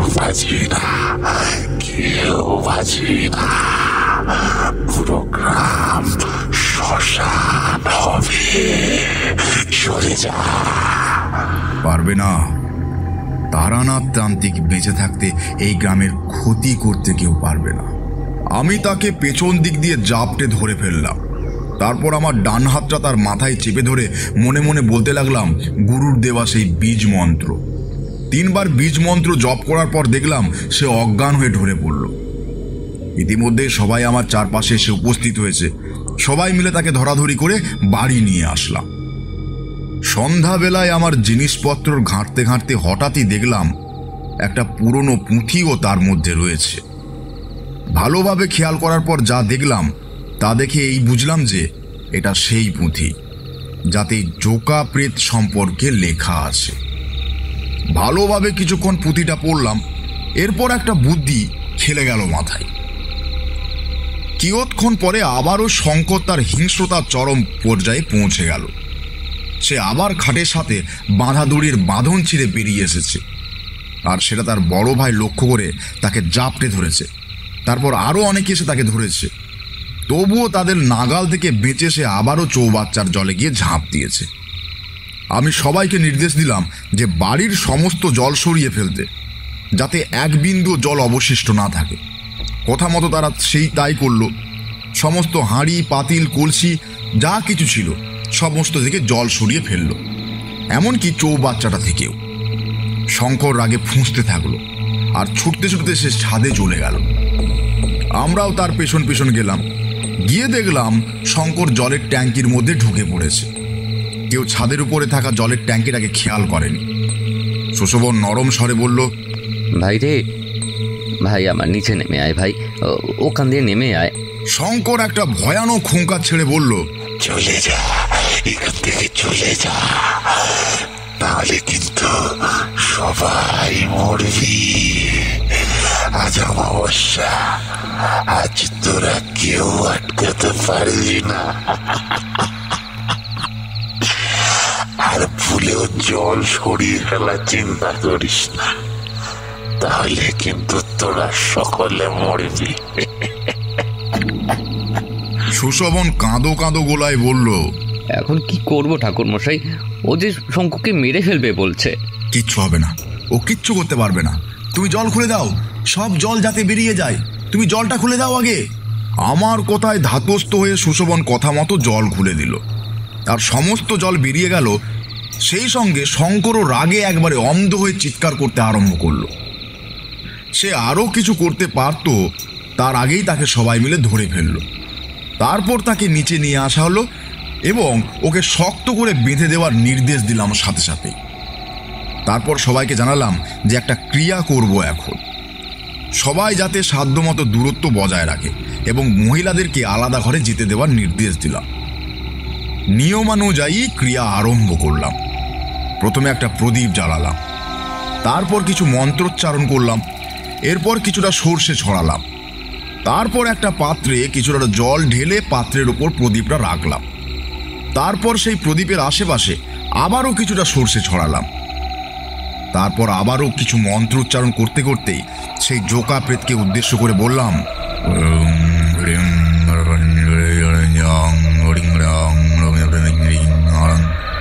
বল বল কেন তুই ওর শরীরে প্রবেশ করেছিস?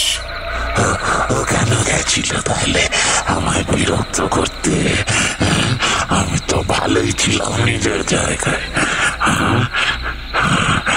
আমার পছন্দ নয় কোনো মানুষ আমার আশেপাশে আসুক, আমার বিরক্ত করুক। আমি ওকে আমার সাথে নিয়ে যাব। তুই এত নির্দোষ মানুষকে কেন এমন নির্মমভাবে হত্যা করলি? হ্যাঁ বল। ওরা সবাই আমার পুকুরের আশেপাশে গেছিল, আমার পুকুরের জল দূষিত করেছে। আমি ওদের ওপর তাই ভর করেছি। ওর শরীর ছেড়ে চলে যায় এক্ষুনি। যা যা, চলে যা। না যাবো না, না আমি কিছুতেই যাব না। চলে যা, না হলে তোকে ভস্ম করে দেব। আমি যাব না, আমি যাব না। তবে রে, এই বলে মন্ত্র উচ্চারণ করে কয়েকটা সর্ষে ওর দিকে ছুঁড়ে দিতেই শঙ্করের শরীরের মধ্যে দিয়ে একটা ধূসর ধোঁয়াটে বায়বীয় বস্তু দমকা বাতাসের ন্যায় চলে গেল। এরপর শঙ্কর মেঝেতে অজ্ঞান হয়ে পড়ে রইল। সবাইকে আশ্বাস দিয়ে জানালাম, এখন আর তোমাদের কোনো বিপদ নেই। সেই প্রেত তোমাদের ছেলের শরীর ছেড়ে বেরিয়ে গেছে, সে আর কখনো ফিরে আসবে না। ভগবানের কাছে অশেষ কৃপা গো বাবা ঠাকুর। আপনার কাছে আমরা আজীবন কৃতজ্ঞ থাকবো বাবা ঠাকুর, আপনার কাছে আমরা আজীবন কৃতজ্ঞ থাকবো। আহা, ওভাবে বলবেন না। এসব কি আর আমি করেছি? সবই কাল ভৈরবের আশীর্বাদ। সুশোভন এসে নিচু হয়ে পা ছুঁয়ে প্রণাম করতে যাচ্ছিল, আমি তাকে বাধা দিয়ে বললাম, আরে আরে করো কি, খবরদার পা ছুঁবে না। পা ছুঁয়ে প্রণাম আমার ভালো লাগে না। সে উঠে করজোর করে প্রণাম জানিয়ে চলে গেল। কালকে সেই বিশেষ যজ্ঞে বসার দিন। রাতের বেলা আহারের পর একটু পায়চারি করছি, এমন সময় আবারও সেই পূর্ব পরিচিত আষ্টে গন্ধ নাকে এসে ঠিকল। গন্ধটা শুধু আমার ঘরেই কেন প্রবেশ করে তা আমি বুঝতে পারি না। আর ঘরগুলোতে কেন প্রবেশ করে না? সে কি আমাকে কোনো বিপদের সংকেত দিচ্ছে? উঠে জানালাটা খুলে দেখতে গেলাম। বাঁশঝাড়ের দিকে কয়েকটা ধূসর অবয়ব দাঁড়িয়ে রয়েছে। বাঁশঝাড়গুলো থেকে কেমন একটা মটমট শব্দ আসছে কানে। উত্তরে হাওয়া এসে বাড়ির দক্ষিণের জানলায় ঝাপটা মারছে। বাতাসের মধ্যেও কেমন একটা উগ্র আঁশটে গন্ধ পাচ্ছি। অবয়বগুলো যেন রোষ কটাক্ষে আমার দিকে কিছুক্ষণ দৃষ্টি নিক্ষেপ করল। তারপর তারা আবারও বাতাসের ন্যায় অন্ধকারে গহীন মিলিয়ে গেল। আমি আর বেশিক্ষণ সেখানে দাঁড়িয়ে রইলাম না, এসে শুয়ে পড়লাম। কালকে এক বিরাট ক্রিয়া করতে হবে। আজ রাতে ভালো করে না ঘুমোলে শরীরে বল পাবো না।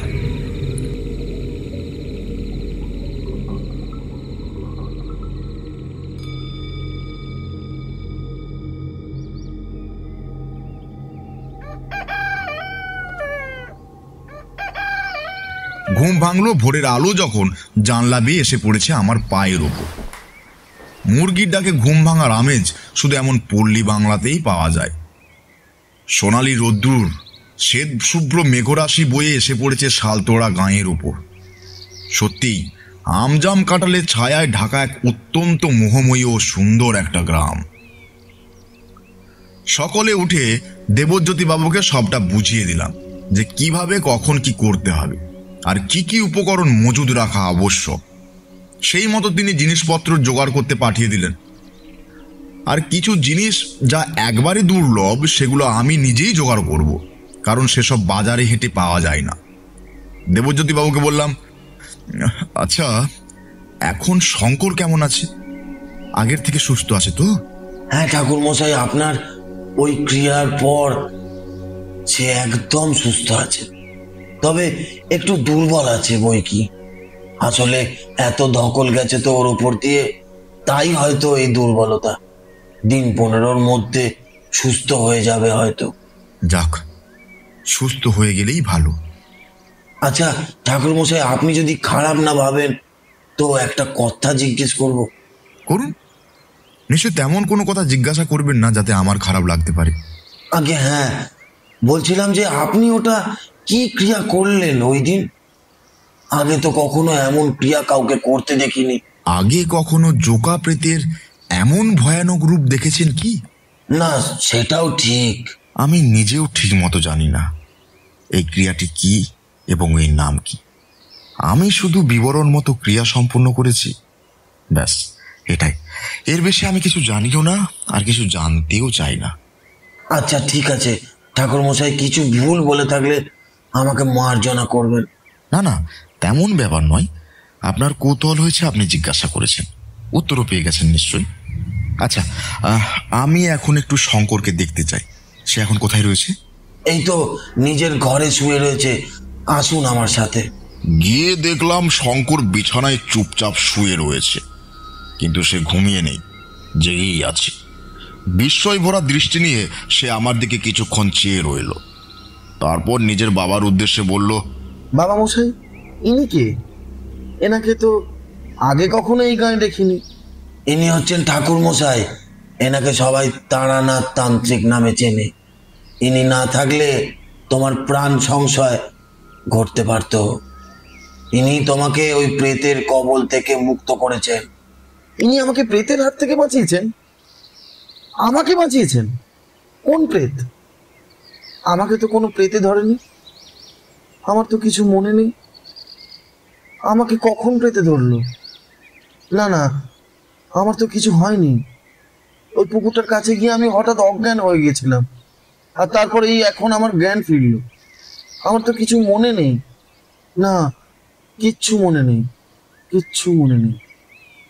আমার মাথা যন্ত্রণা করছে, প্রচন্ড মাথা যন্ত্রণা করছে। আমি পারছি না, মাথা যেন ফেটে যাচ্ছে। আমি তার কাঁধে হাত দিয়ে ধাতস্থ করে বললাম, তোমাকে কোনো প্রেত ধরেনি বাচ্চা, তুমি চিন্তা করো না। তুমি এই বালিশটাই মাথা রেখে ঘুমানোর চেষ্টা করো, তো ঘুমানোর চেষ্টা করো, যাও। ঘুম আসছে না, আমার কিছুতেই ঘুম আসছে না। না, ঘুম আসছে না। আমার মাথায় প্রচন্ড যন্ত্রণা করছে, আমি পারছি না, আর থাকতে পারছি না। কথাটা শেষ হওয়ার আগেই তার কপালে ডান হাতের বুড়ো আঙুলটা টিপে ধরলাম, আর সে আবারও গভীর নিদ্রায় ঢলে পড়ল। ঠাকুর মশাই, শঙ্কুর আবার কি হলো? সে আবার কেন এমনটি করছে? আহা, অস্থির হবেন না, কিছুই হয়নি। এত বড় ঝড় সামলে উঠতে সময় লাগবে তো, ওকে একটু সময় দিন, ঠিক ও সুস্থ হয়ে উঠবে। সব সময় জলে ভেজে থাকলে জ্বর সর্দি কাশি তো হয়েই থাকে, তাই বোধহয় মাথা যন্ত্রণা করছে। ওকে ডাক্তার বা কবিরাজ দেখালে খুব শীঘ্রই ও আবার সুস্থ হয়ে উঠবে। আচ্ছা, আপনাদের গ্রামে শ্মশান ভূমি কোথায় আছে? আমকা গাঁয়ের দক্ষিণ দিকের শেষ প্রান্তে। কিন্তু কেন ঠাকুরমশাই? সব কেনর উত্তর হয় না। বেলা গড়িয়ে দুপুর হতে চলেছে, মধ্যাহ্নভোজন সেরে বেরিয়েছি গ্রামের প্রান্তরে। পুকুরটাকে বুঝিয়ে দেওয়ায় সমস্ত ব্যবস্থাপনাই করা হয়েছে। শুধু সন্ধ্যার পর যজ্ঞে আহুতি দেওয়ার পরেই পুকুর বন্ধ করার কাজ আরম্ভ হবে। ধানক্ষেত পেরিয়ে সবুজ ঘাসে ঢাকা এঁটেল মাটির রাস্তায় নেমেছি, তখন দূর থেকে একটা কণ্ঠস্বর ভেসে আসলো। ঠাকুরমশাই, ও ঠাকুরমশাই, দাঁড়ান। পিছন ফিরে দেখলাম একটা বছর 25-এর যুবক। ঠাকুরমশাই, আমাকে আপনার শিষ্য বানিয়ে নেবেন? নিন না, আমি তন্ত্র সাধনা শিখতে চাই, সিদ্ধি লাভ করতে চাই। আপনি যা বলবেন আমি আমি তাই করব, শুধু আমাকে আপনার শিষ্য করে নিন ঠাকুরমশাই। না বাছা, আমি তো তোমাকে শেখাতে পারবো না, আমি শ্রীযোগ্য নই। ছেলেটি এবারে একেবারে পায়ে পড়ে আমায় পা দুটোকে শক্ত করে চেপে ধরে বলল, না না, আমাকে শেখাতেই হবে ঠাকুরমশাই, আপনাকে আমি ছাড়বো না, আমাকে শেখাতেই হবে। এভাবে আমাকে নিরাশ করবেন না দয়া করে ঠাকুরমশাই। আহা, এসব কি? হ্যাঁ, এসব কি? পা ধরছো কেন? পাছাড়ো বলছি, পাছাড়ো পাছাড়ো। তা তন্ত্র সাধনা শিখতে চাও কেন? তন্ত্র সাধনা সম্পর্কে কি আদেও কিছু জানো? ছেলেটি পা ছেড়ে উঠে দাঁড়িয়ে বলল, আগে ঠাকুরমশাই, আমি আগে একজনের কাছে গুরু দীক্ষা নিচ্ছিলাম, তবে তিনি হঠাৎই দেহত্যাগ করেন, আর তখন দিয়েই আমার সাধনা অসম্পূর্ণ থেকে যায়। সঠিক গুরুর অভাবে আমার সাধনা অসম্পূর্ণ থেকে গেছে, কিন্তু আর নয়, এবারে আপনি আমার গুরু হবেন, আমি আপনার কাছ থেকে দীক্ষা নেব ঠাকুরমশাই। আমি নিজেও তন্ত্র সাধনা সম্পূর্ণ করতে পারিনি, আমার সাধনাও অসম্পূর্ণ থেকে গেছে, তা আমি তোমাকে কিভাবে দীক্ষা দেব? খোঁজো ভালো করে, নিশ্চয়ই কোনো কিছু একজনকে খোঁজো যে উপযুক্ত ভালো গুরুর সন্ধান দিতে পারবে। এখন আমার পথ ছাড়ো দেখি। না না না ঠাকুরমশাই, আপনাকে শেখাতেই হবে, আমি আপনাকে কিছুতেই ছাড়বো না। আপনি যদি শেখানোর উপযুক্ত নাই হতেন, তাহলে আপনি ওই ভয়ঙ্কর জোকাকে বশ করতে পারতেন? বলুন, আপনি পারবেন? আপনি পারবেন আমায় শেখাতে? দয়া করে আমাকে এভাবে হতাশ করবেন না। আপনি যা বলবেন আমি তাই করব, শুধু আপনি আমাকে শেখান ঠাকুরমশাই। আমি খানিকক্ষণ চিন্তা ভাবনা করে বিস্মিত দৃষ্টিতে তার দিকে চেয়ে কিয়ৎক্ষণ পরে বললাম, সত্যিই তুমি আমার কাজ করে দিতে পারবে? হ্যাঁ ঠাকুরমশাই, আপনি যা বলবেন আমি তাই করব। মনে মনে ভাবলাম, সঠিক মানুষের সন্ধান অবশেষে পাওয়াই গেল।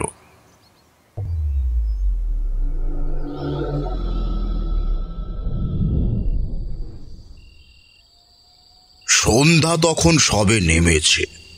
আমরা সকলে তখন পুকুরের কাছে উপস্থিত হয়েছি। আমি যজ্ঞে আহুতি দেওয়ার প্রস্তুতি নিচ্ছি। তার আগে কিছুক্ষণের জন্য মধুসুন্দরী দেবীর ধ্যানে বসেছিলাম, কিন্তু তাতেই মনটা ভারী হয়ে গেল। দেবী দেখা দিলেন না। বেশ অশুভ একটা ইঙ্গিত পেলাম, যেন মনে একটা চাপা ভীতি জন্মালো। তবুও ঈশ্বরের উপর ভরসা রেখে কালভৈরবীর নাম করতে থাকলাম। সবার আগে চারিদিকে পবিত্র গঙ্গা জল ছিটিয়ে শুদ্ধি করে নিয়েছি। এরপর যজ্ঞের আগুন জ্বালিয়ে যজ্ঞে বসলাম। যজ্ঞে আহুতি দিতে দিতে গম্ভীর স্বরে মন্ত্রোচ্চারণ করতে লাগলাম। মন্ত্রোচ্চারণের সাথে সাথে যজ্ঞের আগুনের লেলিহান শিখা আরো তীব্র হতে থাকলো, কিন্তু মনে একটা সূক্ষ্ম ভীতি কাজ করছিল। দেবীর এরূপ আচরণকে বড় অশুভ ইঙ্গিত বলা যায়। নিশ্চয়ই তিনি কিছু আঁচ করেছেন, নইলে হঠাৎই একটা ঝোড়ো হাওয়া এসে ঝাপটা মারল পুকুরের দিকে। অকস্মাৎ একটা কালান্তক ঝড় উঠল গায়ের ওপরে। গাছপালা সনসন শব্দে দুলতে থাকলো, বাঁশঝাড়ের মধ্যে কটমট শব্দ করতে আরম্ভ করলো। কুকুর শেয়ালের সমস্বরে চিৎকার ভেসে আসতে লাগলো, যেন তারা কিছু একটা অপার্থিব ঘটনার পূর্বাভাস পেয়ে এমন চিৎকার করে তা জানান দিচ্ছে। কিচ্ছু ঠিক নেই, ঠিক নেই। বড়ই অনর্থ হতে চলেছে বোধহয়, বড়ই অনর্থ। তবে তবে যজ্ঞে কি কোনো খামতি থেকে গেল, নাকি আদেও এই যজ্ঞে কোনো কাজ হতো না? হঠাৎই পুকুরের দিক থেকে একটা নারকীয় অট্টহাসি ভেসে আসলো। সেই অট্টহাসি শুনলে যে কারুর বুকের রক্ত ছলকে ওঠে। একটা ফ্যাঁস ফ্যাঁসে স্বরে কে যেন পৈশাচিক উল্লাসে ফেটে পড়ছে। তবুও যজ্ঞবেদী ছেড়ে এক পা নড়লাম না। এ নিশ্চয়ই সেই প্রেতজনিত তৈরি করা কোনো ইন্দ্রজাল, যা আমাকে যজ্ঞের দিক থেকে লক্ষ্যভ্রষ্ট হতে, এই স্থান থেকে অভিশাপ মুক্ত হওয়া থেকে আটকানোর চেষ্টা করছে। আমি তবুও আটোসাটো হয়ে বসে রইলাম। আরো গম্ভীর, আরো গুরু গম্ভীর স্বরে মন্ত্রোচ্চারণ করতে থাকলাম। আর কোনো কিছুতে কান দিলাম না, শুধুই মন্ত্রোচ্চারণ, শুধুই মন্ত্রোচ্চারণ করে যেতে লাগলাম। হঠাৎই ভিড়ের মধ্যে একটা প্রবল গুঞ্জন উঠল। সুশোভন, সুশোভন, তোর কি হলো রে? তুই এমন করছিস কেন? আরে তুই ঠাকুর মশাইয়ের দিকে যাচ্ছিস কেন? চোখ খুলে দেখলাম সুশোভন আমার দিকে তেড়ে আসছে, কিন্তু এ সেই সুশোভন না যাকে আমি আগে দেখেছি অমন মিষ্টি মিষ্টি কথাবার্তা বলতে। এ সেই সুশোভন না যে নিজের বাবার আজ্ঞাকে এক কথায় বাধ্য হয়ে শোনে। সে কোনো কিছুই শুনছে না। দেবজ্যোতিবাবু পিছন থেকে ক্রমাগত বলে চলেছেন, সুশোভন, তুই কি করছিস? ঠাকুর মশাই যজ্ঞ করছেন, তুই ওইখানে কেন যাচ্ছিস? সুশোভন আমার দিকে অগ্নিদৃষ্টি মেলে চেয়ে রইল এক নাগাড়ে। তার চোখে মুখে এক ভয়ানক পৈশাচিক অভিসন্ধি। যেটার ভয় ছিল, সুশোভনকে ওই জোকা বশ করেছে। ওর শরীরটাকে কবজা করে নিজের কার্যকলাপ চালিয়ে যাচ্ছে। সুশোভন একটা রাগান্বিত কর্কশ অথচ ফ্যাঁস ফ্যাঁসে কণ্ঠে বলল, যজ্ঞবেদী ছেড়ে উঠে যা, নইলে কিন্তু তুইও মরবি। উঠে যা। আমার অন্তরটা যেন কেঁপে উঠল খানিকক্ষণের জন্য। তবুও অন্তরের ভীতিকে অপ্রকাশ্যে রেখে বললাম, তুই কিছুই করতে পারবি না। আমি বেঁচে থাকতে এই গ্রামের আর একজনেরও তুই কোনো ক্ষতি করতে পারবি না। তাহলে তোকে মেরে ফেলে ক্ষতি করব। আমি এইবার পাশ থেকে ওই মন্ত্রপুত সর্ষে তার দিকে ছুঁড়ে মারলাম। তবে এইবারে তাতে কোনো লাভ হলো না। সুশোভনের শরীরধারী সেই প্রেত একটা নারকীয় অট্টহাসিতে ফেটে পড়ল।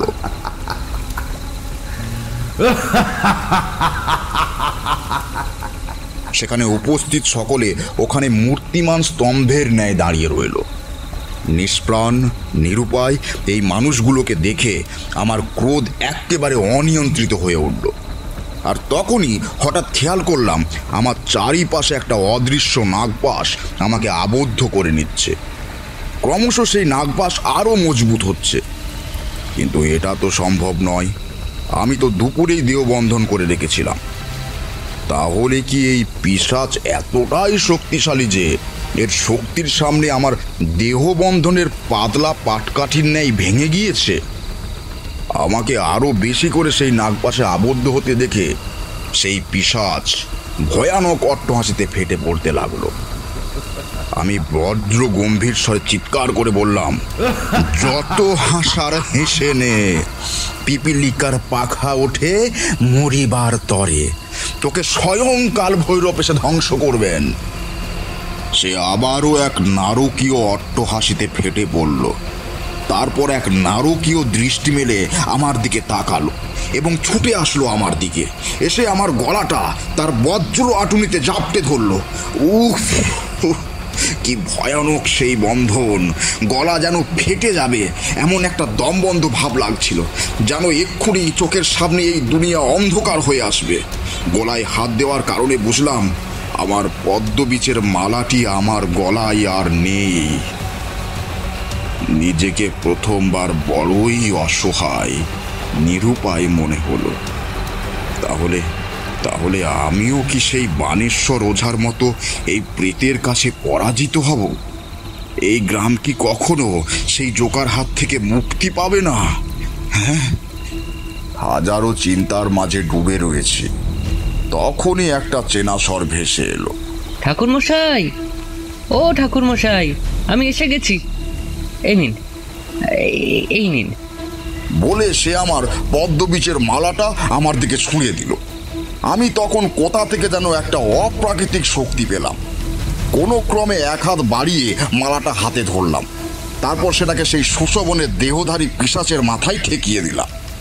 তাতে সাময়িক প্রতিবিধান হিসেবে সে একটু দূরে ছিটকে গেল। আমি পদ্মবীজের মালাটা নিজের গলায় পরে নিলাম, তারপর আবার যজ্ঞে বসলাম। মন্ত্রোচ্চারণ করছি চোখ বুজে, হঠাৎ আবারও একটা লৌহ কঠিন হাত এসে আমার গলা জাপটে ধরল। আমি চোখ খুলতেই দেখলাম সে, তার মুখে আগের চেয়েও ভয়ানক একটা পৈশাচিক অভিসন্ধি।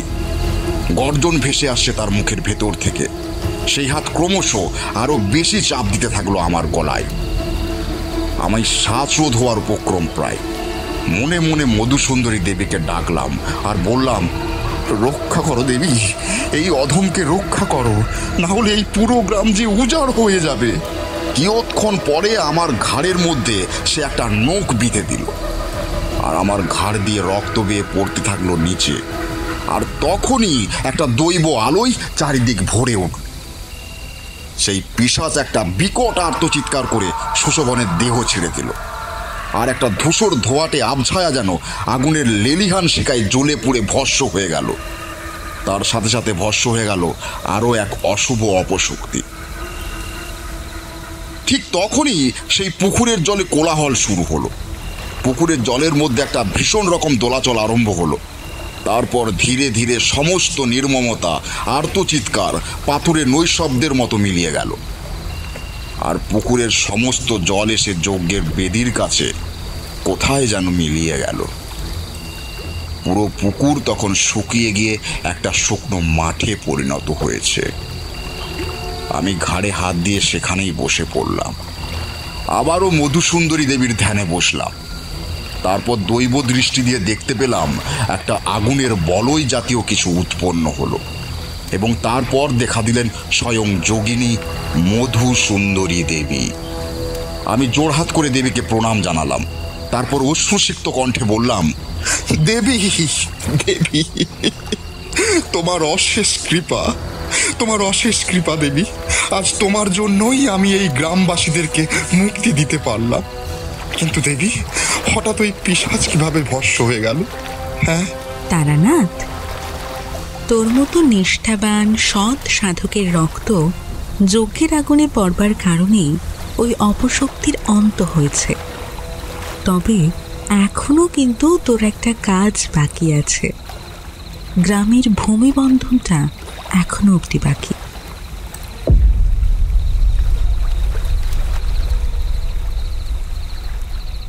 ধ্যান ভাঙার পর কাজ শুরু করার নির্দেশ দিলাম, যাতে ঘণ্টাখানেকের মধ্যেই এই পুকুর আর রাস্তা সমান সমান প্রায় হয়ে যায়। লোকজন রীতিমতো আতঙ্কে জড়সড় হয়ে গিয়েছিল, তবে আমার নির্দেশ পেয়ে সকলে কাজ শুরু করে দিল। পুকুরটা খুব একটা বড় না, তাই বেশি সময় লাগলো না। পুকুরে মাটি ফেলে ভরাট করতে মাটি তোলার গাড়ি দিয়ে কয়েক ঘন্টার মধ্যেই কাজ শেষ হয়ে গেল। তারপর আমি সকলকে নির্দেশ দিলাম এই জায়গা যত শীঘ্র সম্ভব ত্যাগ করা উচিত। নির্দেশ অনুযায়ী সকলে মিনিট 10 মধ্যেই সেই স্থান ত্যাগ করল। আমি তারপর আমার শিষ্যটিকে বললাম সেই সবটিকে নিয়ে আসতে। এবারে আমাকে সব সাধনায় বসতে হবে। সব সাধনায় বসার পর সাধনা সম্পূর্ণ করেই সেই সবের হাতের 2টি হাড় ও পায়ের 2টি হাড় দিয়ে ওই পুকুরের গ্রামের চৌদিকে ভূমি বন্ধন করে দিই। এবারে 100 বছর অবধি এই গ্রামে কোনো অপশক্তি দ্বারা কোনো অপঘাত ঘটবে না। সকালে খাওয়া দাওয়া করে বিদায় নিচ্ছি, তবে কেউই আমাকে যেতে দিতে রাজি হচ্ছে না। হঠাৎই সুশোভন এসে আমার পা ধরে কাঁদতে কাঁদতে বলতে লাগলো, আমায় আমায় ক্ষমা করবেন বাবা ঠাকুর, আমাকে ক্ষমা করবেন। আসলে আমি কাল হুঁশে ছিলাম না। আমার মধ্যে কাল হঠাৎ কি একটা প্রবেশ করলো, আর তারপর আমার কিচ্ছু মনে নেই। আমাকে পারলে আপনি ক্ষমা করে দেবেন বাবা ঠাকুর। আপনি কিনা নিজের প্রাণ সংশয়ের কথা অবধি না ভেবে আমাদের গ্রামকে রক্ষা করলেন, আর আমি কিনা শেষে আপনাকে আঘাত করলাম। এই পাপ যে কখনো ভুলব না, আমি কখনোই ভুলবো না, কখনো না। কিচ্ছু পাপ হবে না। তুমি কোনো পাপ করনি। তুমি তখন ঘোরের মধ্যে ছিলে। তোমার যদি আদেও জ্ঞান থাকতো তবে আমি নিশ্চিত তুমি তখন এমনটা করতে না। তাই কষ্ট পেও না। এখন তোমরা বিপদ মুক্ত। তবে হ্যাঁ, একটা কথা বলে দিই, এই বন্ধন 100 বছর অবধি থাকবে, কিন্তু যেদিন ওই ভূমির ওপর 4টে হাড় একে একে উঠে আসবে, ঠিক সেদিনই জেগে উঠবে এক নতুন বিপদ। তবে চিন্তা করো না, এখন এই ভূমিবন্ধন দীর্ঘকালের জন্য স্থায়ী। তারা আর কিছু বলল না। এমন কথা শুনে তাদের ভয় পাওয়া কিংবা বিস্ময় প্রকাশ করার কথা, তবে তারা তেমন কিছুই করল না। বরং দেবজ্যোতিবাবু হেসে বললেন, আপনি থাকতে কখনো আমাদের কোনো ক্ষতি হবে না, তাতে আমি নিশ্চিত। আমি একটা স্মিত হাসি হেসে বললাম, অবশ্যই। আচ্ছা, আজকে তাহলে চলি। ভগবান যদি চান তো তবে আবার দেখা হবে নিশ্চয়ই। তাদের প্রবল অনিচ্ছা সত্ত্বেও আমাকে সেইখান থেকে চলে আসতেই হলো। আসার পথে আবারও সেই ছেলেটির সাথে সাক্ষাৎ হলো। ছেলেটি বিস্ময়বোধক ও হতাশা মিশ্রিত দৃষ্টিতে তাকিয়ে বলল আমাকে, এ কি ঠাকুরমশাই, আপনি চলে যাচ্ছেন যে? তাহলে আমাকে দীক্ষা দেবে কে? আমি আমার অসম্পূর্ণ তন্ত্র সাধনা কিভাবে সম্পূর্ণ করব? আরে বাবা, আমি যদি এখান থেকে যাই তবে আমার কার্য কে করে দেবে?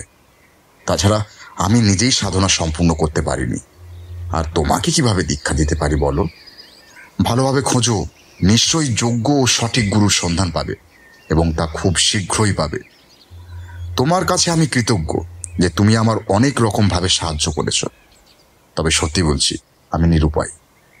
প্রবল ইচ্ছা সত্ত্বেও আমি তোমাকে শেখাতে পারবো না। ক্ষমা করো বাছা। ছেলেটি একটু হতাশা মিশ্রিত হাসি হেসে বলল, আচ্ছা বেশ, ঠিক আছে। আবার গ্রামে কবে আসবেন তাহলে? যেদিন সেই ভূমিবন্ধন ভেঙে যাবে সেদিনই। পরে শুনেছিলাম পরের বছর ওই গ্রামে নাকি খুব দারুণ ফসল ফলেছিল, আর নদীতেও নাকি বেশ সুন্দর মাছ চাষ হয়েছিল। শঙ্করও বেশ উন্নতি করেছিল জীবনে। সে এখন শহরের নামকরা ডাক্তার। দেবজ্যোতিবাবু দেহ ত্যাগ করেছেন। তার বড় ছেলে সুশোভন এখন সমস্ত ব্যবসা বাণিজ্য সামলায়। আর যেই ছেলেটার কথা বললেন, সে কি তার তন্ত্র সাধনা সম্পূর্ণ করতে পেরেছিল? হ্যাঁ, সে এক সদ্গুরুর সন্ধান পেয়ে ভালো মতোই তন্ত্র সাধনা সম্পূর্ণ করেছিল। তার মধ্যে সাধক হওয়ার সমস্ত লক্ষণ আমি স্পষ্ট দেখেছিলাম। তার তন্ত্র সাধনার পথ যে অতি প্রশস্ত সেটাও বুঝেছিলাম। পরে ওই পুকুরের জমিতে একটা ভৈরবকালীর মন্দির নির্মাণ করা হয়েছিল। শালতোড়ার ভৈরবকালীর সুনাম ছড়িয়ে আছে বহু দূর দূরান্তে। অনেক দূর দিগন্ত থেকে মানুষ পুজো দিতে আসেন সেখানে। গল্প এখানেই শেষ হলেও এখনো বোধহয় কিছু বাকি রয়েছে। কি বাকি রয়েছে? ওই গ্রামে পুনরায় যাওয়া। আচ্ছা, ওই শবের হাড় দিয়ে ভূমিবন্ধন করার কারণটা কি? মানে সেই প্রেত তো জ্বলে ভস্মীভূত হয়ে গিয়েছিল। ওখানের ভূমি দোষ পাওয়া। আসলে অনিষ্ট ওই প্রেতের জন্য ঘটেনি, ওই ভূখণ্ডটাই পুরো অভিশপ্ত, যার জন্য এত ঝুঁকির একটা কাজ আমাকে করতে হলো। ঝুঁকির কাজ বলতে? যেই শবের হাড় দিয়ে আমি ভূমিবন্ধন করেছি সে এক ভয়ানক নরভক্ষক পিশাচ হয়ে ফিরে আসবে পাতালের অতল থেকে। যখন এই বন্ধনের প্রভাব নষ্ট হয়ে যাবে, ধীরে ধীরে 4টে হাড়ি ক্রমশ মাটির উপর উঠে আসবে। তারপর গ্রামে শুরু হবে। কি শুরু হবে বললেন না তো? হওয়ার পর তো আমিই যাব সেখানে। তারপর যদি ফিরে আসি সুস্থভাবে তবে এরকম আরও এক বাদলার দিনে সেই কাহিনী না হয় শোনাবো। গল্প শুনতে শুনতে কখন যে রাত হয়ে গেছে সেই খেয়াল নেই। তারই রাতের খাবার খেয়ে যাওয়ার অনুরোধ করেছে, তাই দেরি করে হলেও খেয়ে যেতে হবে। চারি কিছুক্ষণ পরে এসে গরম গরম খিচুড়ি দিয়ে গেল। তাড়াতাড়ি খাওয়া দাওয়ার পর্ব শেষ করে বেরিয়ে পড়লাম ট্রাম রাস্তার দিকে। রাস্তায় কিশোরীকে জিজ্ঞেস করলাম, এই বিশ্বাস হলো আজকের গল্পটা? কিশোরী উত্তর দিল, দিনটা দারুণ কাটলো কিন্তু।